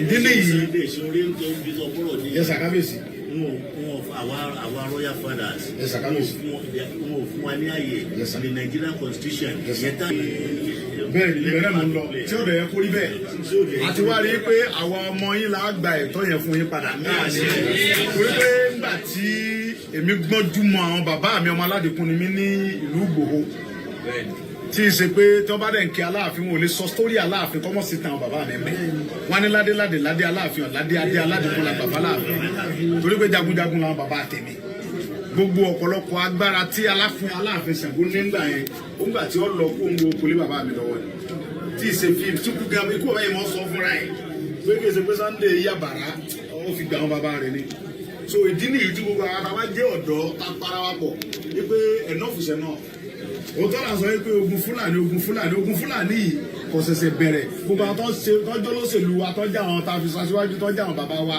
tá a kó sókè l'Àbújá ẹrú Fúlàní náà ṣe àwọn ọ̀dẹ̀ fẹ́ fọwọ́ sírù nǹkan báyẹn òun ló fa àrífín fún àwọn kábíyèsí wa gbogbo àwọn kábíyèsí wa pátápátá ọlọ́njẹ̀mí ogun látòrí ikú bàbá yìí pátápátá Ọọ̀ni everybody Àwùjalẹ̀ gbogbo wọn ni wọ́n ti sọ pé àwọn ń bẹ lẹ́yìn wa a lè mọ́ rí irú àwọn kọ̀ọ̀kan ọba bẹ́ẹ̀ tí ó mọ̀ ṣe yánmayànmá ṣe mọ̀ pé tí wọ́n bá fi ọ̀pọ̀lọpọ̀ àwọn ọmọ kéékèèké mi ìjọba làákàyè wọn ò kí gbé irú ẹ̀ ló fa Tolúwo yẹn tóun ní kí gbogbo Fúlàní ti ń pààyàn ọmọ bọ̀ lọ́dọ̀ òun ṣe mọ̀ pé ìgbà míì èèyàn máa fẹ́ fi bí ọmọ àlejọba tẹ́ ẹ bá fọmọ àlejọba yóò máa ṣe yánmayànmá Ọlọ́run jẹ́ mi yókùn kábíyèsí irú ẹ̀yin bàbá báyìí là ń fẹ́ gbogbo àṣà tí kò sí mọ́ nílẹ̀ Yorùbá lágbára Ọlọ́run gbogbo ọ̀ padà láìpẹ́ yìí ó sì ti ń padà tó yẹ pé ẹ̀yin bàbá wa lẹ́mọ̀ pàṣẹ fún wa bẹ́ẹ̀ ṣe ń pàṣẹ tẹ́lẹ̀ kò ní sí pé alága kan tàbí ọ̀nẹ́rẹ́bù kan nígbà tí wọ́n bá dẹ̀ fẹ́ dépò yìí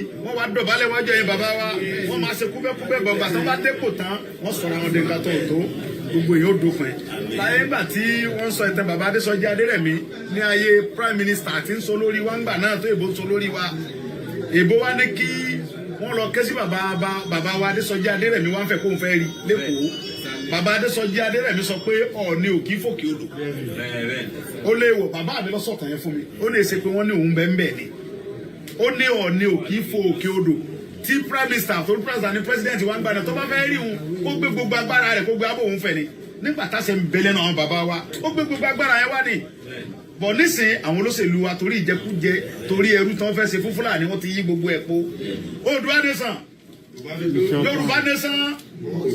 Yorùbá nation àwa ń fáìtì fún ẹ̀tọ́ wa báyìí gbogbo Fúlàní ajínigbé ni o tó ń rèpò àwọn àǹtí wa ni o tó ń pa wọn pakúpa ni o àfẹ́ gbọmọ lórí ilẹ̀ bàbá wa àdèmọ̀ pé lágbára Ọlọ́run lágbára ẹ̀ tẹ́ bí wa gbogbo ó dòkú báyìí tá a bá sọ pé àwọn Fúlàní kan ti ń bẹ tó ń gbé pẹ̀lú wa ti pẹ́ àwọn Fúlàní ti ń gbé pẹ̀lú wa ti pẹ́ yẹn gan àwọn gan náà léwu torí pé wọ́n ti mú àpàdé àlùdé gbogbo ọ̀nà wa wọ́n ti mọ́ nànà ọ̀kú wa nígbà tí ààfin Sẹ́ríkì Fúlàní ti ń ju tààfin tàwọn bàbá wa lọ ṣe mọ̀ pé kọjá yìí ni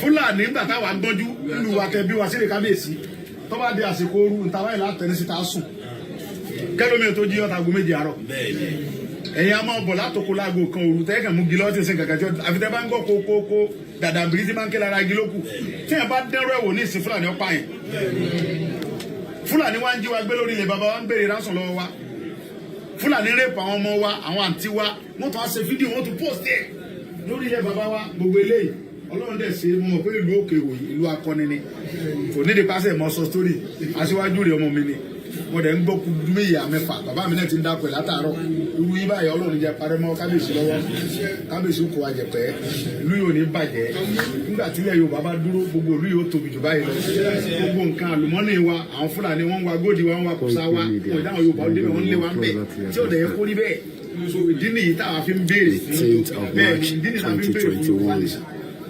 Yorùbá nation. Yorùbá nation. Wọ́n ní ọ̀jẹ́ kẹ́ rí mi lánàá gbogbo àwọn àgbààgbà Yorùbá pátá ni wọ́n wà ń bẹ̀ lánàá. Wọ́n ti kọ lẹ́tà síjọba Nàìjíríà láti fi oṣù mélòó kan wípé èyí tẹ́ yẹn wá jẹ èyí ó ti tó. Ìlú Yorùbá ń bí nílẹ̀ Yorùbá ń bí ẹ wo Benin Republic wọn ò tó Ọ̀ṣun state.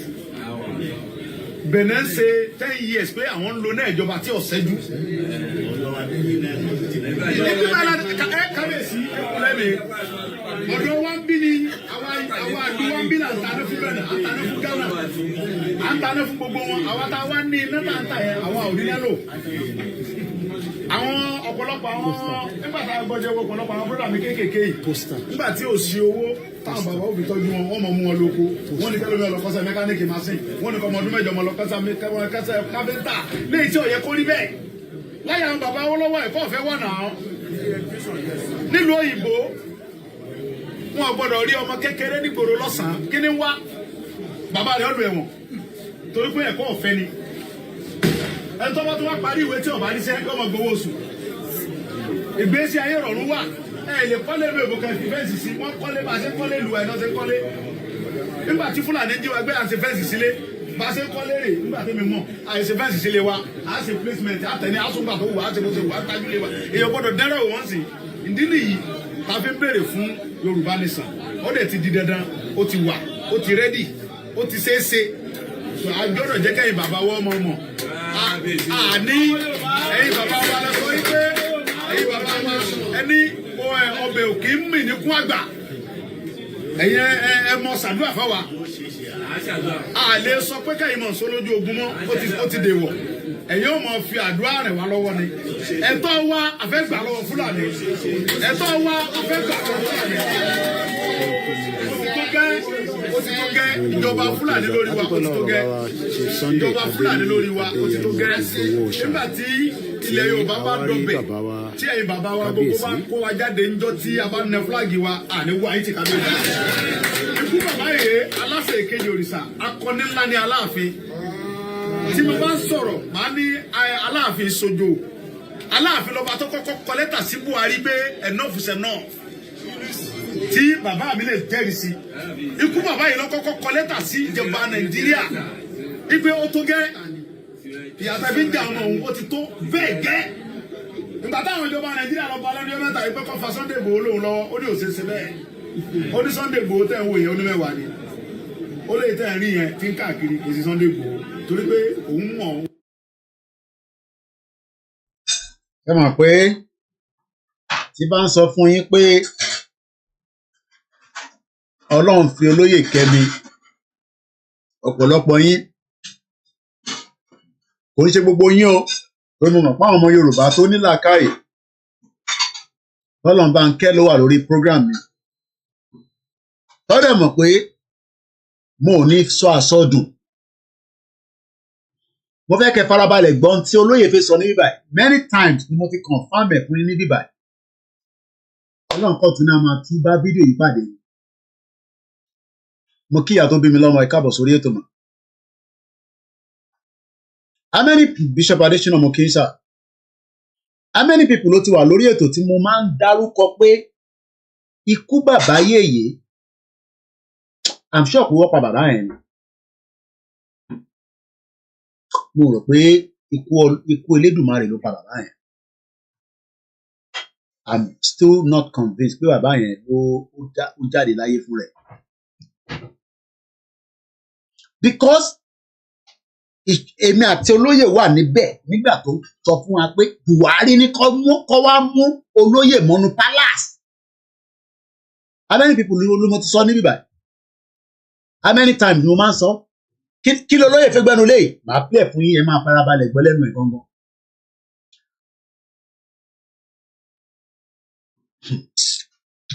ìtàwọn Fúlàní yẹn ń dánwò silver bardens mo kí ẹ ìtàn ti dánwò nílẹ̀ Yorùbá àìtí dán 1% rẹ̀ àwọn tó dẹ̀ ń fún wọn ní backing òun làwọn olóṣèlú wa Tinubu wà lára wọn Tinubu wà lára àwọn tó kó Boko Haram wọlé tẹ́ bá tún fẹ́ gbọ́ Jagaban tẹ̀rín yẹn ó wà lára àwọn owó àti El-Rufai lọ́lọ́ kó Boko Haram wọlé pẹ̀lú pé wọ́n fẹ́ disturb ìjọba Jonathan.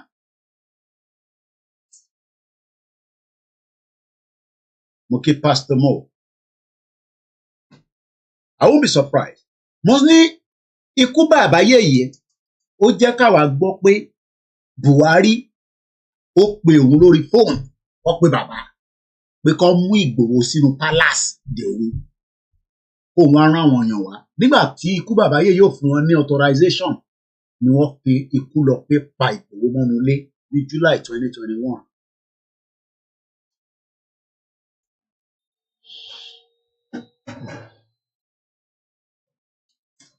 èmi mọ̀ pé ó ń ṣọmọ lókùú bẹ́ẹ̀ ni wọn ní sí pẹ̀lú ìyá rẹ̀ ńlọrọ̀ tó wà nílẹ̀.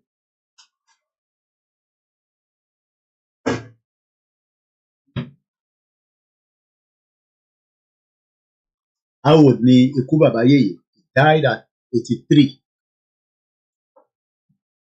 Very young age. Age tó ṣì young ni 83. Age tó young ni bàbá Akintoye is 89. Kò ń ṣe pé bàbá yẹn síkì yẹ wọ́n poison ẹ̀. Who knows? Àìmọye àwọn mẹ́ẹ̀ká tún lọ síbẹ̀ yẹn lálẹ́ ẹ ká focus lórí ti bàbá olóyè Ìgbòho. Mo kí BD.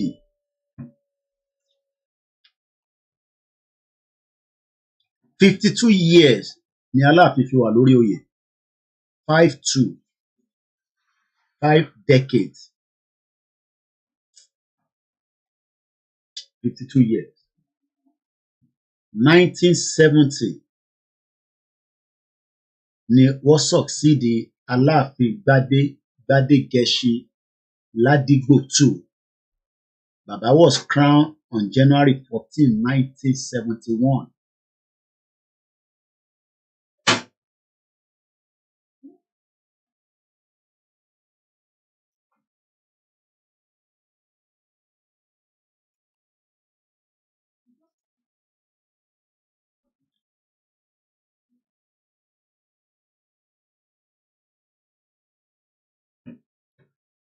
Buhari ní pé kó mú Ìgbòho sínú ilé.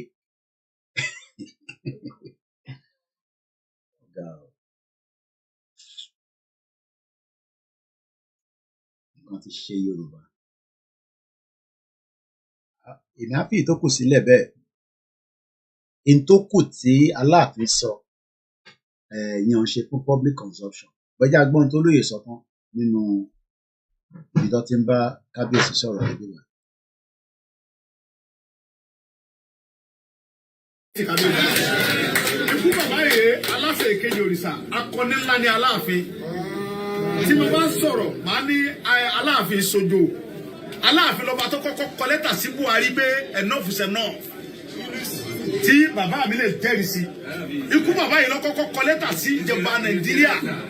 Ipe ó tó gẹ́ ìyàtọ̀ bí ń jà ọmọ òun ó ti tó bẹ́ẹ̀ gẹ́. Ìgbà táwọn ìjọba Nàìjíríà lọ bá lọ́dún mẹ́ta yìí pé kó fa Sunday Igboho lóhùn lọ́wọ́ ó ní òṣèṣe bẹ́ẹ̀. ó ní Sunday Igboho tẹ̀ ń wò yẹn ó ní mẹ́wàá ni ó lè tẹ̀ ń rí yẹn tí ń káàkiri kò sí Sunday Igboho torí pé òun mọ̀ àwọn bàbá tóun àtàwọn bàbá rẹ̀ jọ sí ni tẹ bá dẹ̀ gbìyànjú pé ẹ̀fọ́ kan Sunday Igboho gbà náà lẹ́rìí já ọba dùkú sọ bẹ́ẹ̀ bàbá nígbà náà lẹ́rìí já ọba ó lè ìyẹn jẹ́ táyà wá jẹ́ tó ẹ̀yin ọlọ́sẹ̀lú wọ̀nyí ẹ lọ bá àwọn bàbá wa ṣe kúbẹ́kúbẹ́ nígbà tẹ bá débẹ̀ tẹ́ tọ̀nù tẹ́ mọ̀ bá wọn sọ gbogbo nǹkan tá a fi ń sọ̀rọ̀ ajé Nàìjíríà lẹ Yorùbá la ti mú omi tẹ́ fi ń ṣe gbogbo nǹkan tẹ́ ẹ̀rọ ń bẹ̀ ní Àpápá Fúlàní ní sọ lórí wa ń bẹ̀ nílẹ̀ Yorùbá wa ń bí báyìí Fúlàní ní wàkùsà wa ń bí tẹ́ bá dé. ṣe rọrọ kùsà tí bàbá gbẹnu lé yẹn òun ṣe ta lè sọ tán lálẹ́. Now I want us now to play back. This was èmi ni mo record video ten wo yìí ní Nàìjíríà ní 2021. Love you too. Èmi ni mo record ẹ̀.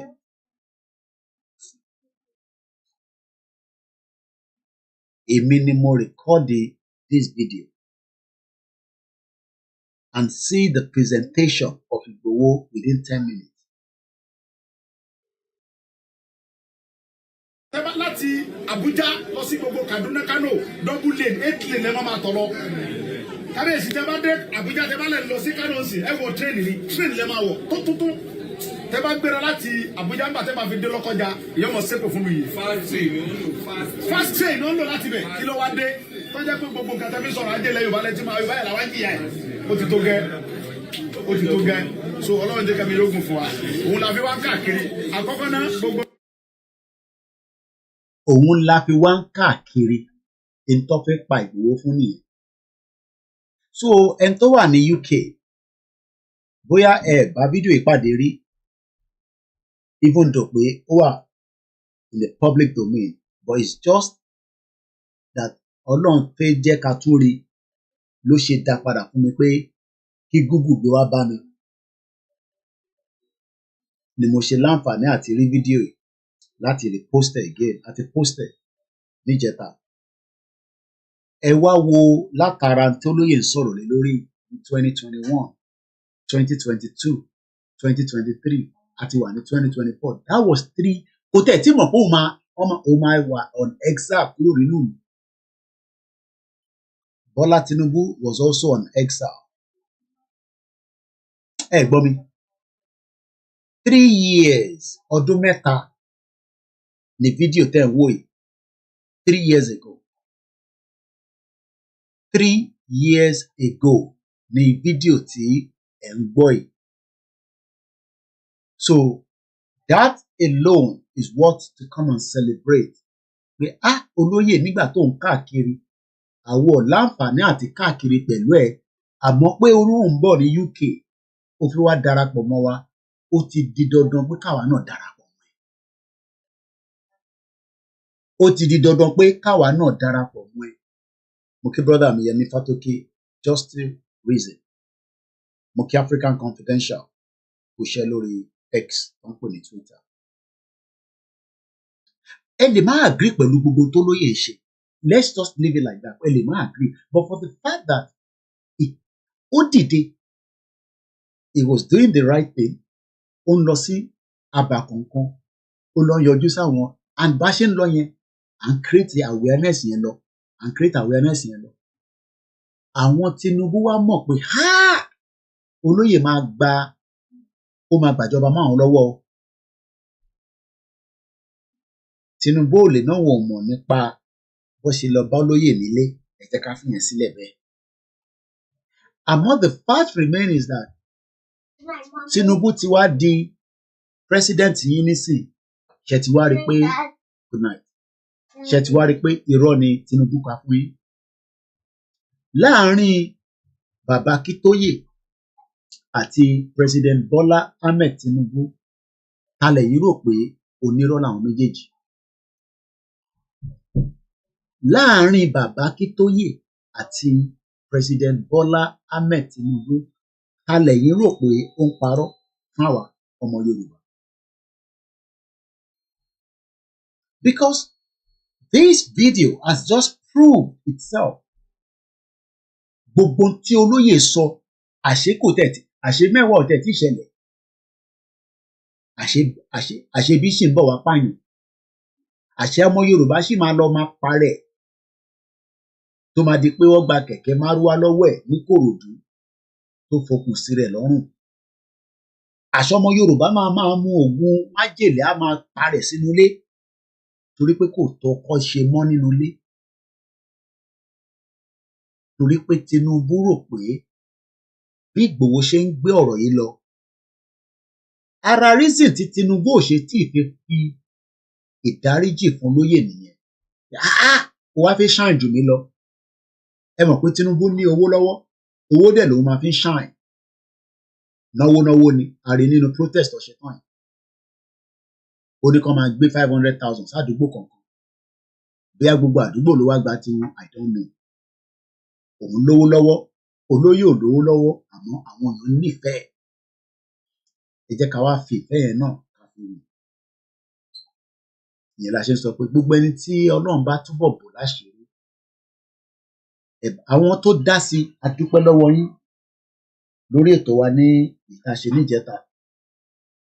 Safety Domain, Mr. Iyọlá Adédoyin, Mr. Yuba, Triple DRS, ìyàwó Kẹ́mi Fáṣọlá, Ọ̀gábíkílàńkó, Ṣẹ́gun Honorable, bàbá ìyàwó Tẹ̀ni, ẹni Ọlọ́run mọ̀, Dizzyman, Clement ọmọ Biafra gan, òun náà gbọ́n wọ́n sáwo, ìyàwó Comfort Ológunjà àti mọ́mì wa Grace. Àtẹni tá a bá rántí kọrúkọ yín, ẹ lè jẹ́ kí n mọ̀ ká lè kọrúkọ yín sílẹ̀ fẹ́yìn tẹ́ bá wa dá sí. Ẹ̀yin tẹ́ ẹ̀ dá sí náà, ẹ bá máa fi àdúrà ránjọ́ yẹn lọ́wọ́ pé kó ṣeé ṣe fún wa. Ara ìrìn àjò tèmi rìn wá sílé, ẹ máa ń sọ pé come back home. Ìrìn àjò yẹn ìkànnú ẹ̀ lẹ́ ń wò yìí. Fẹ́yìn tẹ́ máa ní come back home. Rally ò lọ sí Ireland o, UK ni rally máa ti ṣẹlẹ̀. There is no plan for any rally in Ireland.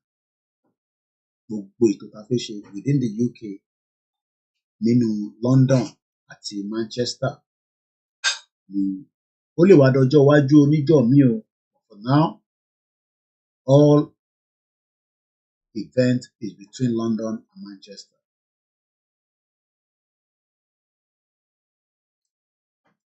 Ẹ wo the pain tó lóye fi sọ̀rọ̀.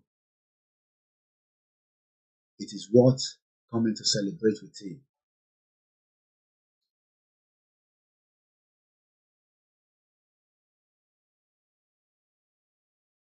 Òbí tẹ bá mọ̀ pé àwọn Fúlàní tó ya wèrè bá kù sí, ẹ jẹ́ ká síwájú ó pè wá ká wá plọ́ọ̀sì wọn àfẹ́ wọn mọ́. Kì í ṣe dandan. Ẹ gbọ́rọ̀ tó ń sọ jáde lẹ́nu. Gbogbo bí tó this was in 2021 o. Ọ̀rọ̀ yẹn ló bẹ̀rẹ̀ sí ń gbọ́ gbogbo àwọn olóṣèlú pé olóyè a máa lọ flọ́ọ̀ṣì àwọn táwa kó màálùú fún. Wàhálà pé dé nìyẹn. Àti gbàjẹ́ lẹ́nu wọn nìyẹn. Àwọn olóṣèlú ló ń kó màálùú fún Fúlàní. Gbogbo evidence yẹn wà lọ́wọ́ àwa. Àwọn olóṣèlú yín, àwọn governors yín, àwọn politicians yín, àwọn ló ń kó màálùú fún àwọn Fúlàní yẹn. Wọ́n wá dá ranches sílẹ̀, wọ́n wá ń jẹ oko ọmọ Yorùbá. And that is exactly what is happening today. And in 2021, Ìgbòho náà wá flush wọn. Wá flush wọn yẹn lọ́wọ́ ló dá. Ṣé wọ́n ló fẹ́ lọ máa flush àwọn Fúlàní táwa ní kọ́ máa bá wa tọ́jú màálùú? Wọ́n ṣe wá fẹ́ pa Ìgbòho sínú ilé ní 2021. Ẹ wo bí ìrìn àjò yẹn, ẹ wo bó ṣe rí.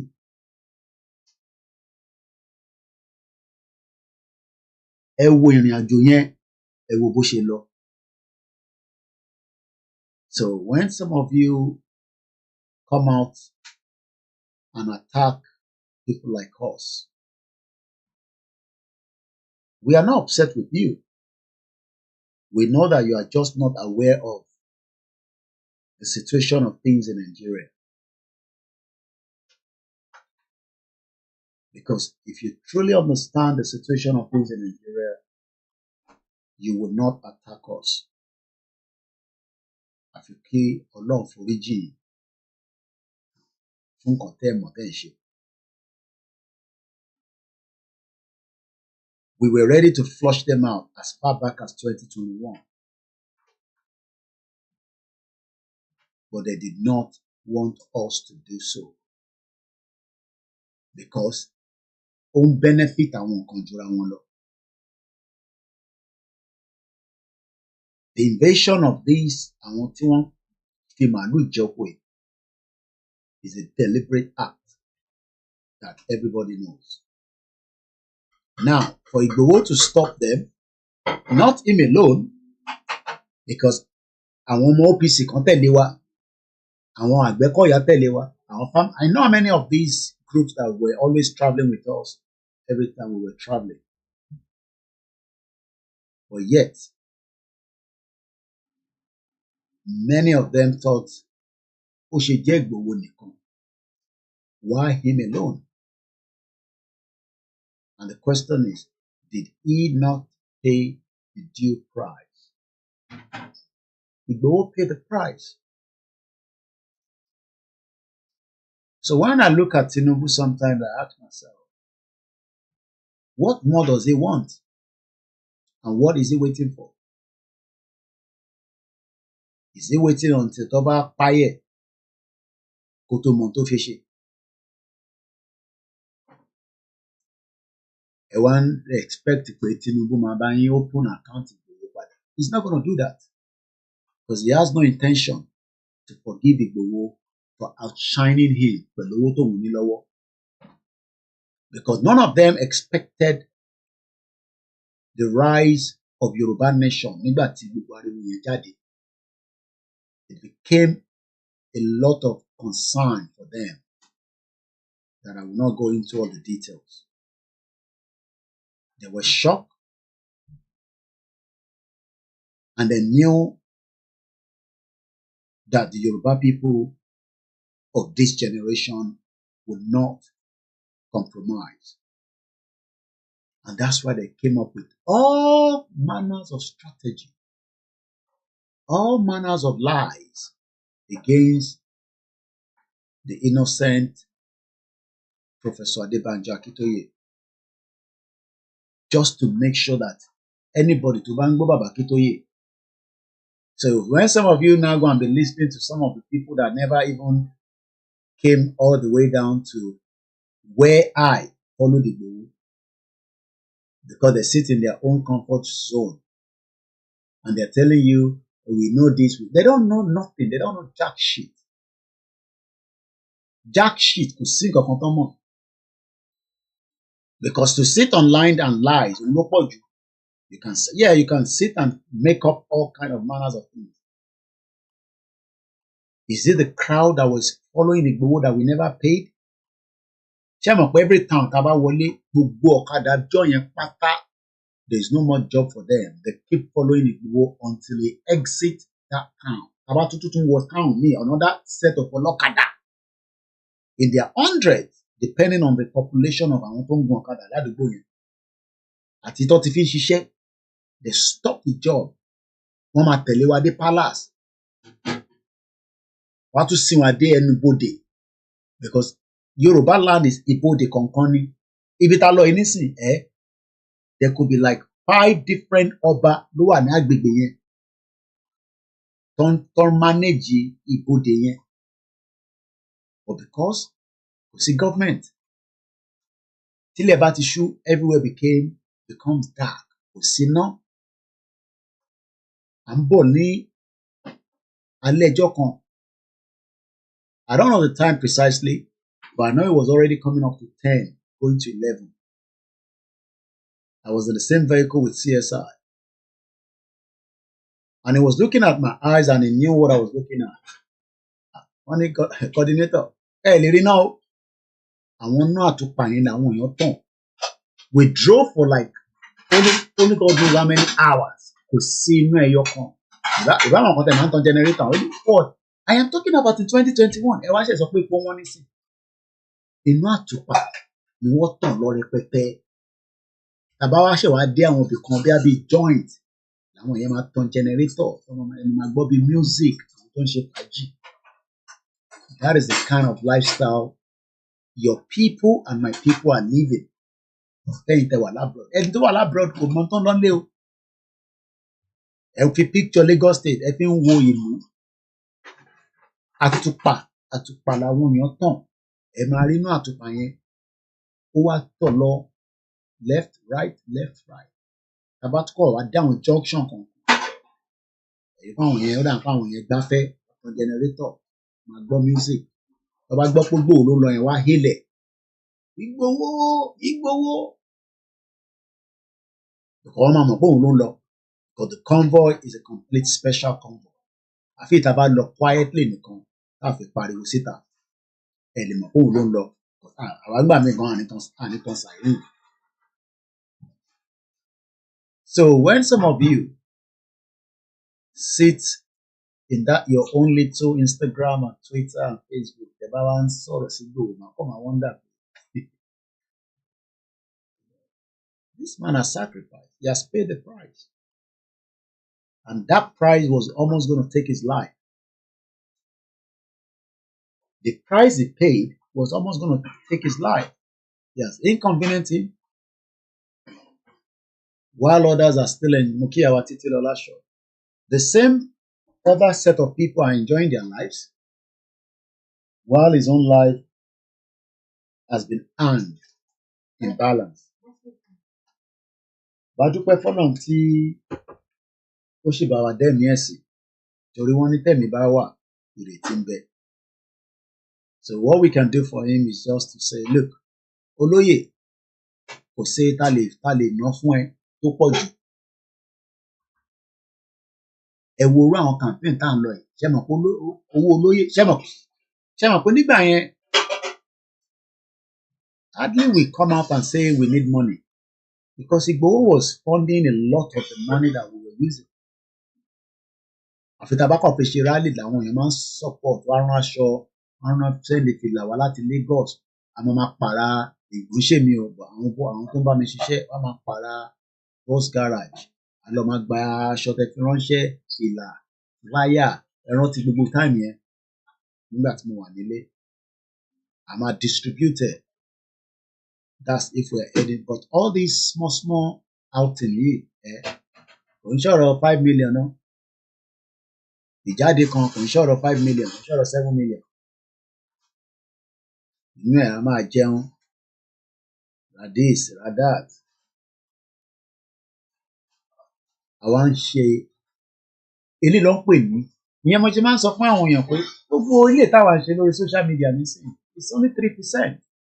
Because gbogbo àwọn tẹ́ ń rí tó wà ní background Igboho yẹn kò sí kankan nínú wọn tó ní Android. So Igboho gbé message lọ bá wọn without Android. À ń gbé message yẹn lọ ká wọn mọ́ ibi tó wà without Android. Ibi tá a bá dẹ̀ ti dé lẹ́sẹ̀kẹsẹ̀ wọ́n ti yan coordinator síbẹ̀. Àwọn tó máa communicate pẹ̀lú àwọn kó tó di pé infiltration dé. Kó tó di pé 2x2 òun tún gbé ọ̀nà that dimension dé. Àbí bẹ́ẹ̀ kọ́? Eléyìí tí Igboho ṣe nísìnyí òun ò ṣe wẹ̀ rárá. Ẹ̀yin dẹ̀ jókòó sí Amẹ́ríkà, ẹ dẹ̀ gbàgbọ́.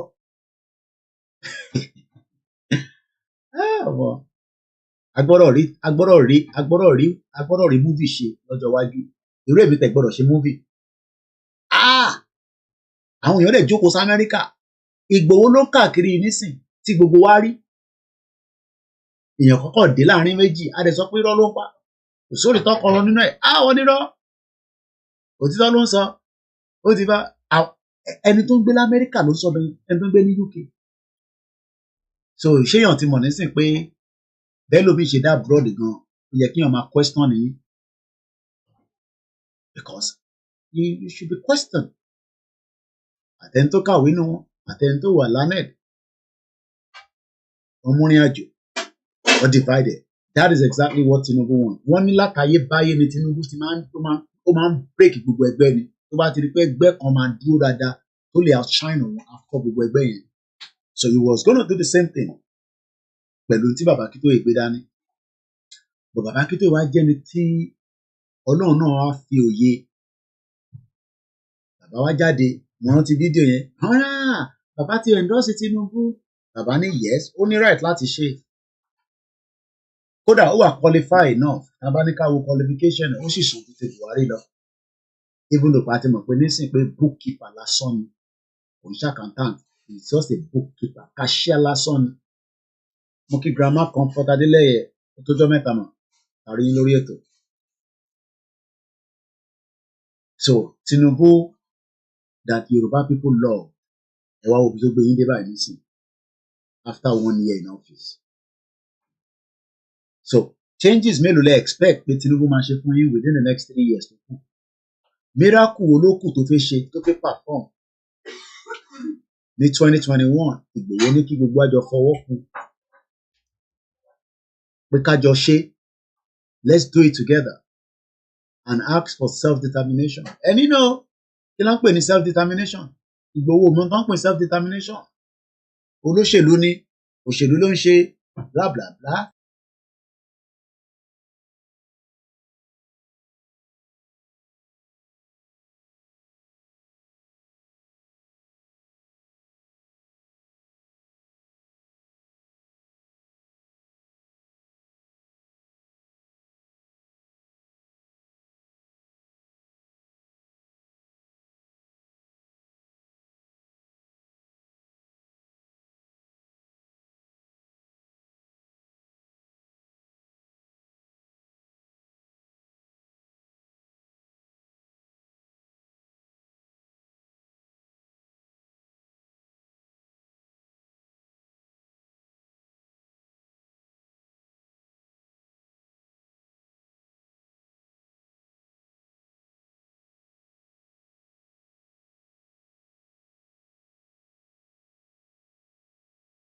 Ẹ má bínú mic mi wà muted ó ti padà ẹ má bínú mi ni mo lọ mute ó ti padà mic yẹn ti padà. Bàbá Akintoye wá jẹ́ ká mọ̀ pé crisis ni a máa fi gba Yorùbá nation nù without crisis Yorùbá nation ò lè jáde. There has to be crisis. Whatever crisis means to you, there must be crisis. And before we, because I need to do 3 hours, and we are just 28 minutes. Mo kí bàbá olóyè Ìgbòho lẹ́ẹ̀kan sí. So now, let's give you this while we prepare the part that I want to show, which is NLC versus Tinubu. That's all. But there seems to be some confusion in Yoruba land. I see that maybe perhaps the generality of the people do not feel as passionate about self-determination. And secondly, there is all kinds of positions. Afenifere is talking about restructuring. You are talking about self-determination. You don't know this. You don't know the nature of the Yoruba society. You don't. Most of the young people, and they are the majority in Yoruba land, want the self-determination of their Yoruba nation. That's the truth of the matter. That's what is keeping the movement going. And they are also doing so in the diaspora. Yoruba young men and women all over the world want their own country, separate from Nigeria. You cannot deny that. No matter how much you want to pander to the government, you cannot deny that. But that's the truth. But anyway, the important thing, however, and I'm surprised that you are not talking about that, is that the Yoruba people who are fighting for self-determination are telling the world and telling themselves that they will do it only peacefully. We are Yoruba. We know our status in the world. We know our status in the black world. We do not want to destroy the peace of Nigeria, and we do not want to bring difficulty into the lives of any other group in Nigeria. But we want to get out of Nigeria. That's it. Well, Prof, you were a strong member. And you're not talking about that. You are asking me questions. You are asking me questions as if what Onitiri did has the support of the majority of Yoruba people who want self-determination. It is not true. Well, Prof. She has a small minority of a section that is ready to do illegalities. A year ago, they went and attacked a radio station in Ibadan, and so on. Now this year, they are attacking the entire government. Let's come out of that because of our timing. First, I want us to look at how the world is looking at this criminal government, Tinubu. Some of you might not know this guy. Àwọn kan wà náà lórí social media. Tó ń jàjàǹgbara directly and indirectly. His name is Mario Nawafa. Mario Nawafa has 1.6 million followers. He breaks verified news 24/7, no bias, no echo chambers. Host of the largest show on the X, founder and investors. Olukaluku ló ní power lórí social media. As I was looking for the NLC, bí ṣe gbé sí NLC báyìí, ọ̀dọ̀ tiẹ̀ ló kọ́kọ́ pop up. Kí ni mo sọ fún yín? Ọ̀dọ̀ tiẹ̀ ni ó ti kọ́kọ́ pop up. At 1:56 p.m., he retweeted with over 118,000 views so far. And what he said was, Nigeria Labour leader arrested after criticizing fuel price hike. Money crisis in Nigeria. Gbogbo tó bá dẹ̀ máa fa crisis la fẹ́. Mr. Adedayo Ibrahim Mokinyi. Joe Ajero, president of the Nigerian largest labor federation, was arrested by the Department of State Security DSS on Monday on his way to United Kingdom. The arrest followed Ajero's criticism of the government of Tinubu's recent 39% hike in gasoline. Gasoline àwọn máa ń pè ní petrol, America máa ń pè ní gasoline price. And his threat to call a strike if the decision isn't reversed rather. The Nigerian Labour Congress NLC reported the arrest as Ajero was preparing to travel to the UK for union businesses. The DSS has not yet disclosed the charges. Kí ni wọ́n charge ẹ̀ fún? Àìtí mọ̀. But it's a good thing that this Mario Nawafa has picked on the news as well. It's good. And that's why that's sọ fẹ́yìntẹ́ wà lórí social media pé tẹ́ ẹ̀ bá follow X àbí Twitter, you will not see much going on. So now let's go to the Labour Congress website, Twitter and rather. We demand the immediate and unconditional release of NLC President Comrade Joe Ajero. Number 2, immediate implementation of the new national minimum wage. Number 3, immediate reversal of the price of petrol. Number 4, reversal of illegal hike in electricity tariff. All they need to now say is just give the order and let all workers stay at home, and the government will collapse and Nigeria will fall apart. Whether they have the balls to do it, time will tell. Àwọn mọ̀ pé àwọn náà ti compromise. Bóyá Tinubu ti set trap fún Ajero àìmọ̀ nísìn. But right now, the DSS has not confirmed his arrest. They've kept quiet. They've kidnapped him. The only thing is they didn't rendition him like they did with Nnamdi Kanu. So the question now is, ṣé ìjọba Tinubu yìí, is he going to follow the rule of law? Àbó náà fi máa ṣe I don't care attitude. Kò sí tó kàn mí, I will do anything since I am the president. We wait and see. Àwa máa sọ tiwa. So they've released a communique. Ẹjọ́ ti pọ̀ jù. Condemnation of the detention, demand for immediate. A ní gbogbo eléyìí Tinubu ò ní dá yín lóhùn. Ẹ̀yin ẹ fi ohùn síta nísìn pé tí ilẹ̀ bá máa fi mọ́ láàárọ̀ ọ̀la, ẹ declare pé kí gbogbo workers pátá ó shut down Nigeria. Everybody will be painful. I'm gonna be affected. Tá bá ní kí nǹkan kan má ṣẹlẹ̀, that means pé àwa ta fẹ́ Yorùbá nation àdúrà táwa ń gbà nísìn ni pé káàárín NLC àti ìjọba Tinubu kó dàrú kó fàjọbẹ wálẹ̀ kí gbogbo ẹ̀ fọ́ yángbányángbá Koiki military máa take over ẹ fìyẹn sílẹ̀ military kọ́ ló fẹ́ take over o Nigeria is gone already so that is the current situation between NLC. Nigerian workers under siege by Nigerian government we demand gbogbo eléyìí story for the gods ni what we want you to be telling now eléyìí mo like attention wọ́n ní attention all affiliated unions state council civil society allies and all patriotic Nigeria be on the red alert.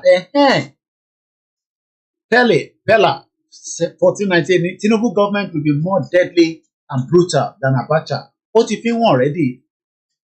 Evil man ni. Mi sọ fún mi pé criminal ni Tinubu. Ẹni kì í shut up kí ẹ máa bú pàgbàlagbà ni. Criminal gidi ni. Òun ló dẹ̀ ti ń fi ojú ẹ̀ kan wọ̀n báyìí.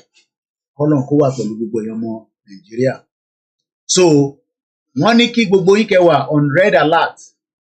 Bí aláàárọ̀ ọ̀la gbogbo ọ̀ tó fẹ́ fly lọ sí Nàìjíríà. Ó jẹ́ tètè máa wo ohun tó ń lọ kó má jẹ́ pé ọ̀hún lẹ máa lọ há sí anyway ẹ lọ gba bẹ̀rẹ̀ jáde ẹ̀kọ́ nílé lórí return ticket yín ni plane lè máa land because tí àwọn civil aviation workers náà bá ti go on strike tí bank go on strike everywhere will shut down but èmi mọ̀ pé Tinubu náà máa prepare fún gbogbo eléyìí is a criminal náà máa ń prepare for the worst case scenario so Tinubu fúnra rẹ̀ náà done ni he will be waiting and he will be preparing for everything.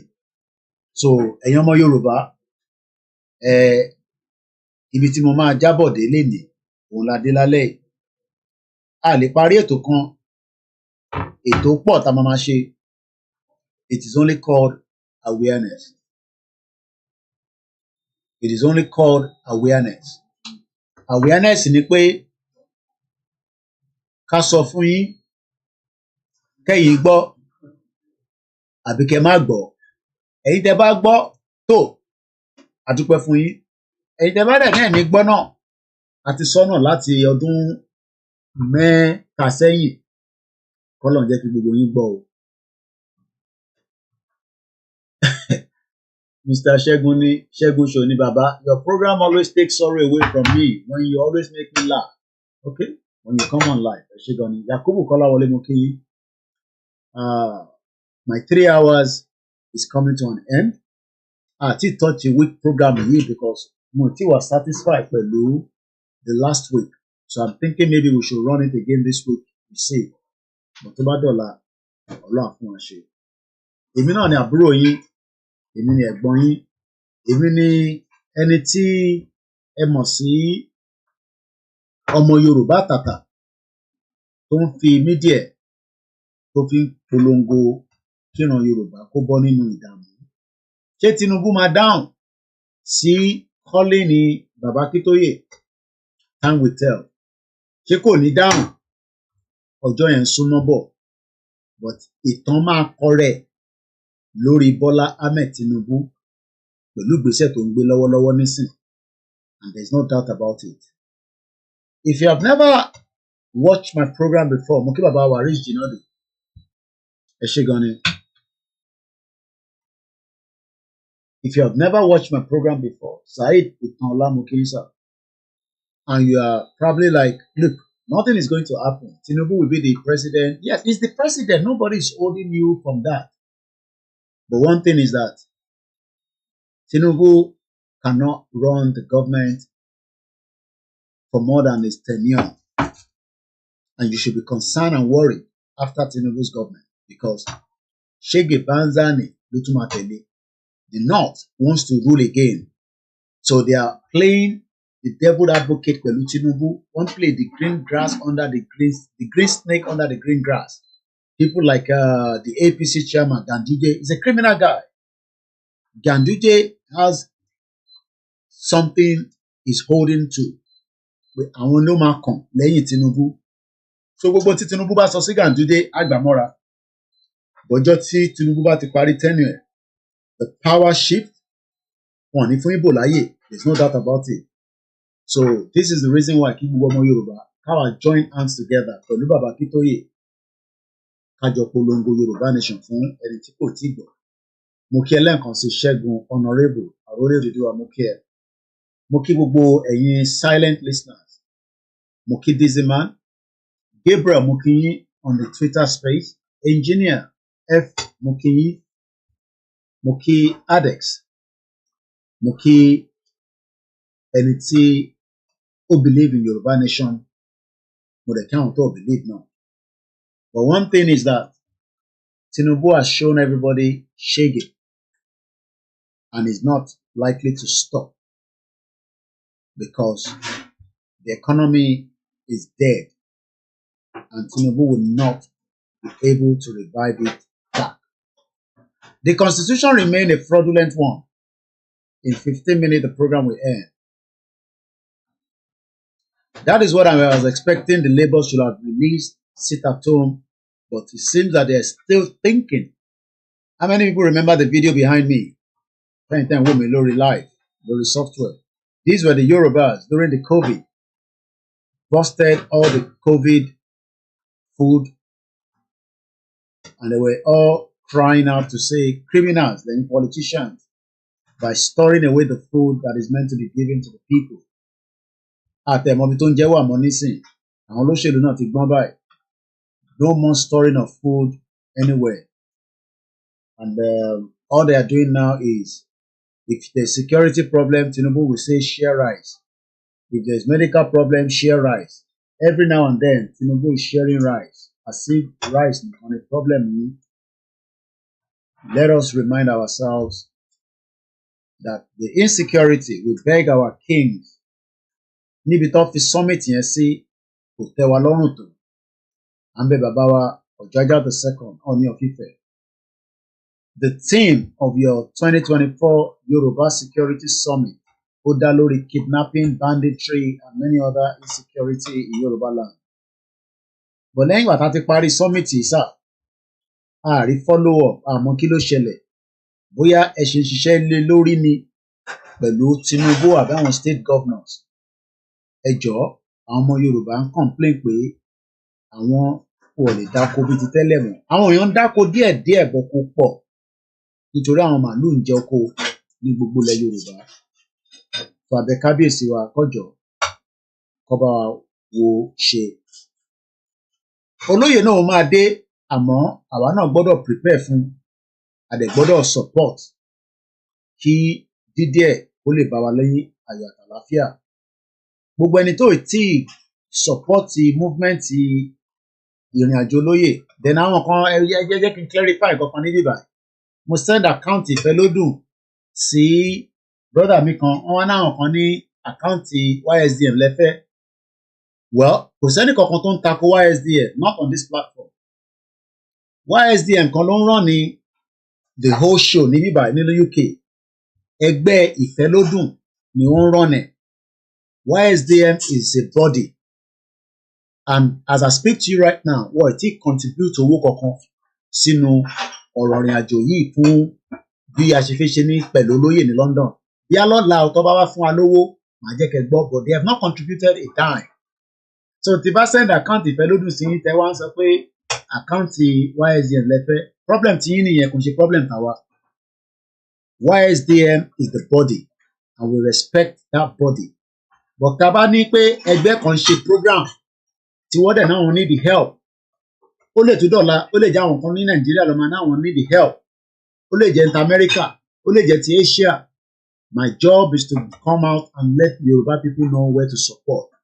Tí program yẹn bá ti end, a ní láti raise owó kankan mọ́ fún program yẹn, but program yẹn ò tẹ̀ tí ṣẹlẹ̀. So ẹ tó bá wá rò pé bóyá tẹ bá béèrè àkáǹtì ìfẹ́lódùn máa send àkáǹtì mi sí, I won't do that because ibẹ̀ mo fẹ́ kẹ́ fowó yẹn sí. Tí bá fẹ́ kẹ́ fẹ́ mi lówó, I will tell you that to support the platform.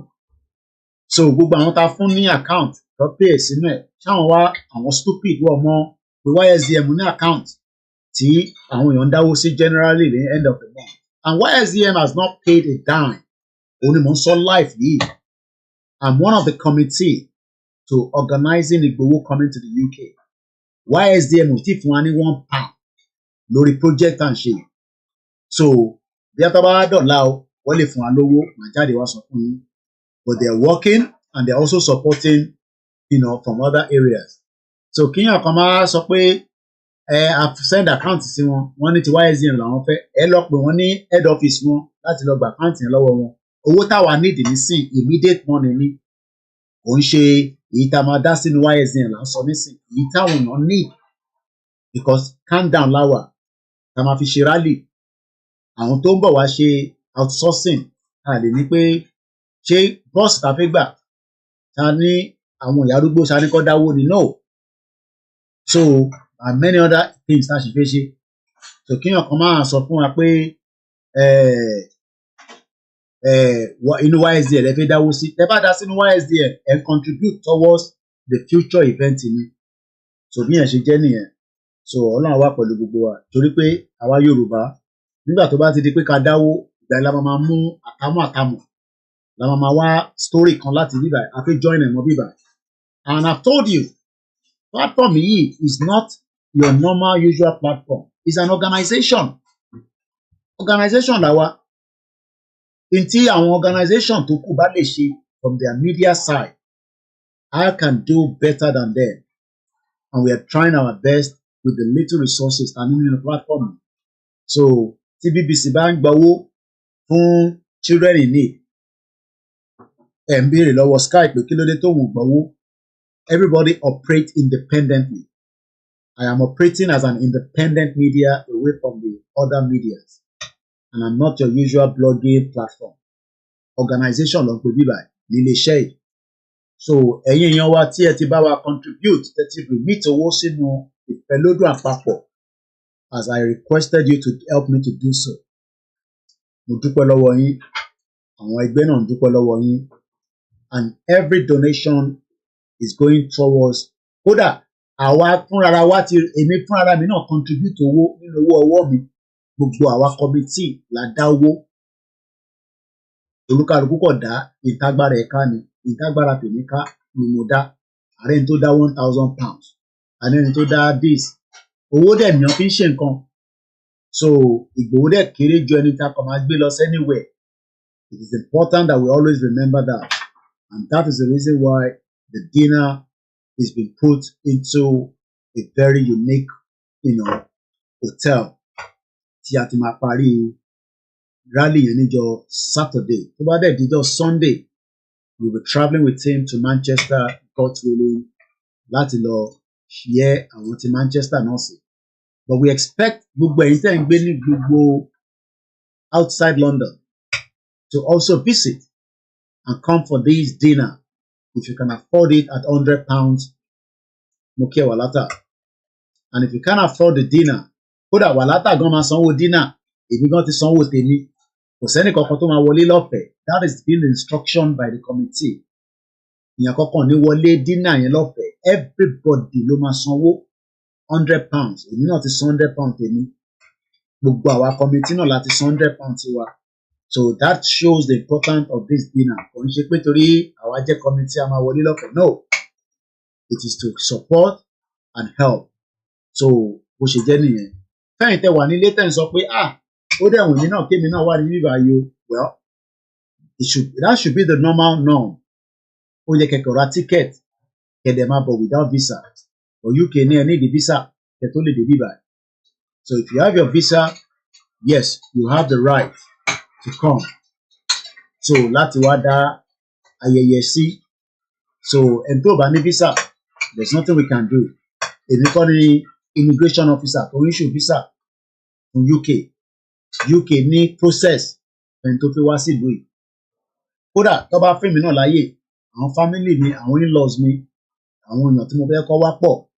But unfortunately, it is what it is. Ìyẹn náà la ṣe ń sọ pé olúkálùkù kò jọ kí wọ́n darapọ̀ mọ́ Yorùbá nation ká lè tètè push out kúrò nínú Nàìjíríà. The only person tó máa wọlé lọ́fẹ̀ẹ́ sí dínà yẹn ni olóyè Ìgbòho àti ìyàwó wọn. Kódà gbogbo ọ̀rẹ́ wọn tó bá máa wá tó máa sanwó ni, kò sẹ́nì kankan tó máa wọlé lọ́fẹ̀ẹ́. Ọlọ́dẹ kúkú ṣe security wà lẹ́nu ọ̀nà. Má disgrace ààrẹ. Ẹ má ẹ̀ ń tẹ́tí ra ticket. Ẹ má tún múyàn kankan dání wá. Ẹ̀yin nìkan ni ticket yẹn cover. gbogbo ẹ̀yin tẹ́ ti ra ticket lọ́dọ̀ tèmi I will communicate pẹ̀lú yín prior before the day lórí bẹ́ẹ̀ ṣe máa wọnú ilé ìyẹn ṣe problem. Ẹ̀yin tẹ́ ti ra aṣọ flix aṣọ ti wà ní Peckham mo ti bá Peckham sọ̀rọ̀ ní ọ̀sán yìí níbi tó káṣọ sí ẹ gbọ́dọ̀ jẹ́ ká mọ̀ pẹ̀fẹ́ lọ collect aṣọ because a máa fún yín ní code tẹ́ máa fi gba aṣọ ìyẹn kọ̀ọ̀kan lọ síbẹ̀ ẹni ẹ fi gba aṣọ anyway ẹ̀tẹ̀ ní mẹ́rin tó jẹ́ so ẹ gbọ́dọ̀ communicate pẹ̀lú àwa committee a fún yín ní code tẹ́ máa lọ fi gba aṣọ tẹ́ bá dọ̀hùn tẹ́ bá ti ní code wọn ní fún yín láṣọ fẹ́yìn tí ẹ fi gba aṣọ yín níjọ dinner ẹ ra aṣọ àti dinner wàá gbà ẹ gbà wọn máa ti bá yín kó sínú envelope so that ẹ lè wọ tẹ̀lé wa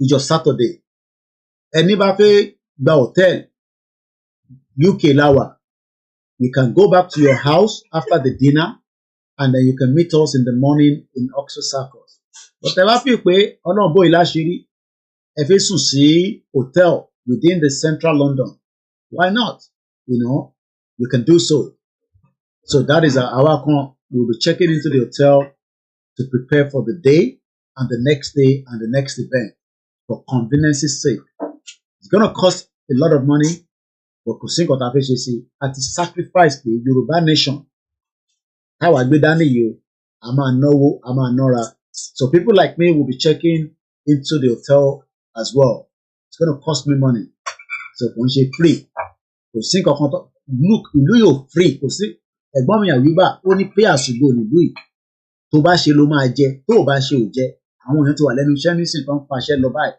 night iṣẹ́ tó le jù nílùú ní night torí kò sí bó ṣe lè ṣe fún 10 years tó lè Ọlọ́run jẹ́ káwọn tó ń ṣe kọ́wọ́ òkè ni it's a very tedious job kíyàn gbarun mọ́jú so ẹ má rò pé bóyá iṣẹ́ Yorùbá nation àwa tá à ń ṣe sacrifice làwa kan náà make we are making all the sacrifice so that things can work and we pray that everything will work in accordance as well so bó ṣe jẹ́ nìyẹn if you are not sure about anything lórí rally lórí dinner ẹ jẹ́ ká mọ̀ a ṣàlàyé fún yín we beg you all gbogbo ẹni tó ń bẹ ní gbogbo United Kingdom gbogbo yín la pè gbogbo lẹ́gbẹ́lẹ́gbẹ́ gbogbo organization invite wa no gbogbo yín la invite kò síyàn kankan tá à invite a ní láti kọ letters anybody everybody lọ́mọ Yorùbá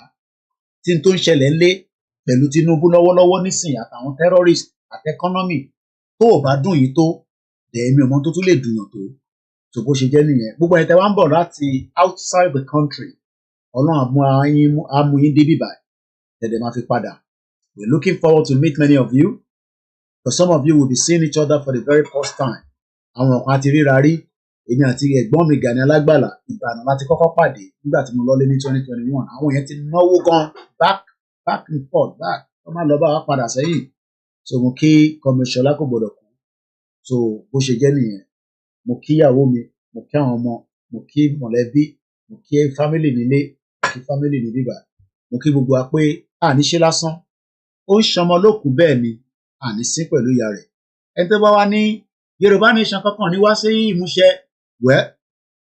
ìyẹn kù wọ àti ìran ẹ àwa mọ̀ pé ó máa wá sí ìmúṣẹ kódà àwọn èèyàn tó jẹ́ tọmọ politician àwọn gan lè wait gbowó ní sọ síta torí pé owó oríta ló ń jẹ ẹni tó bá dẹ̀ ń jẹ owó oríta kò expect pé kí gbogbo ẹ̀ kó fọ́mọ̀ òun lórí àwa la máa full crisis tí gbogbo ẹ̀ máa fi fọ́ gbàdúrà mi ni pé tó bá máa fi dàárọ̀ la KNLC declare indefinite strike kó fàjọba Tinubu ìyà kí gbogbo ẹ̀ kúkú fọ́ pátápátá olúkálùkù máa lọ and Tinubu máa padà bọ̀ ńlé tó bá dé lè padà bọ̀ ńlé kó lọ ọ̀nà exile ó kúkú ti lọ kan rí ó lè lọ míì Ọláyọmí Koiki lèmi jẹ́ tí gbogbo yín mọ̀ sí Koiki Media bóyá ẹ̀yin náà wá wò pé ẹ fẹ́ nawọ́ sí iléeṣẹ́ yìí pé iléeṣẹ́ tó ń sọ̀rọ̀ ìmúkẹ́ ìmọ́lẹ̀ Yorùbá pé ẹ fẹ́ fi nǹkan ránṣẹ́ sí wa kò sí nǹkan tó wá kéré kò dẹ̀ sí nǹkan tó pọ̀ we have a website yìí ojoojúmọ́ lẹ́yìn wọ́n ń lòdì nǹkan lórí ẹ̀ iṣẹ́ ńlá làwọn ọmọ yẹn ń ṣe tó ń ṣe kékeré rárá kọ́lọ́n kò jọ nínú ọlẹ́ kó bá mi máa fi ṣọ́ ẹ̀ṣọ́ àwọn ọmọ mi tó ń ṣiṣẹ́ fún mi. It's not easy to be pulling article upon article. Owó la need, owó la fi ń ṣe nǹkan, kò ń ṣe ẹnu yánmúyánmú ò ṣe anything. You need money to do so much. So we pray that you have enough to support us. Ẹ̀yin tẹ́ dẹ̀ ń ṣe kò ní sú yín o, kò ní rẹ̀ yín. Ẹ̀yin tẹ́ ẹ̀ tí ṣe tẹ́lẹ̀ rí, Ọlọ́run á jẹ́ kẹ́yin náà lè ṣe. Kò sẹ́ni kankan tó lè rescue Nigeria níbi tí Nigeria dé lálẹ́ yìí. Nigeria has finally come to its end. Oorun ayọ̀ la máa sùn, Ọlọ́run kò jí wa sáyé. If I never mention your name, pé bí dẹ̀ ṣe jókòó ti Koiki látàárọ̀ kò tẹ́ ẹ̀ ṣe bí pòun rí mi. Mo lè má rí yín, ẹ má bínú. Àwọn tá a máa ń dárúkọ yẹn níraríra, àwọn yẹn bárakú ni wọ́n. Bá a rí wọn gan, àdárúkọ wọn. Èyí tá a dẹ̀ rí náà, tá a dárúkọ, ẹ má fi ṣèbínú sí wa. Ẹ jẹ́ kẹ́ máa rántí pé at least ṣé wọn fi bá lóye òun dárúkọ yín. Torí wọ́n jẹ́ kó rí screen. Torí gbogbo ibú tẹ máa bú. Àwọn tó kù náà bẹ́ẹ̀ bẹ́ẹ̀ lọ. So gbogbo yín la dúpẹ́ lọ́wọ́ ẹ̀ o. Mo kí olórí ẹbí lẹ́ẹ̀kan sí. Ọlọ́run ọba Elédùmarè kó má jẹ́ kí ìyà jẹ ìran wa. Oorun ayọ̀ la máa sùn, Ọlọ́run kò jí wa sáyé. Àti pásítọ̀ àti wòlíì àti babaláwo, ẹ bá máa fi ọjọ́ yẹn síwájú pé gbogbo ẹni tó bá fẹ́ da ìtagbé dání dúró yìí ní tó ń bọ̀ yìí, gbogbo nǹkan tó bá fẹ́ ṣẹlẹ̀ sí wọn, gbogbo abẹ́ ó ṣàlẹ̀ sí wọn. It's as simple as that. Good night.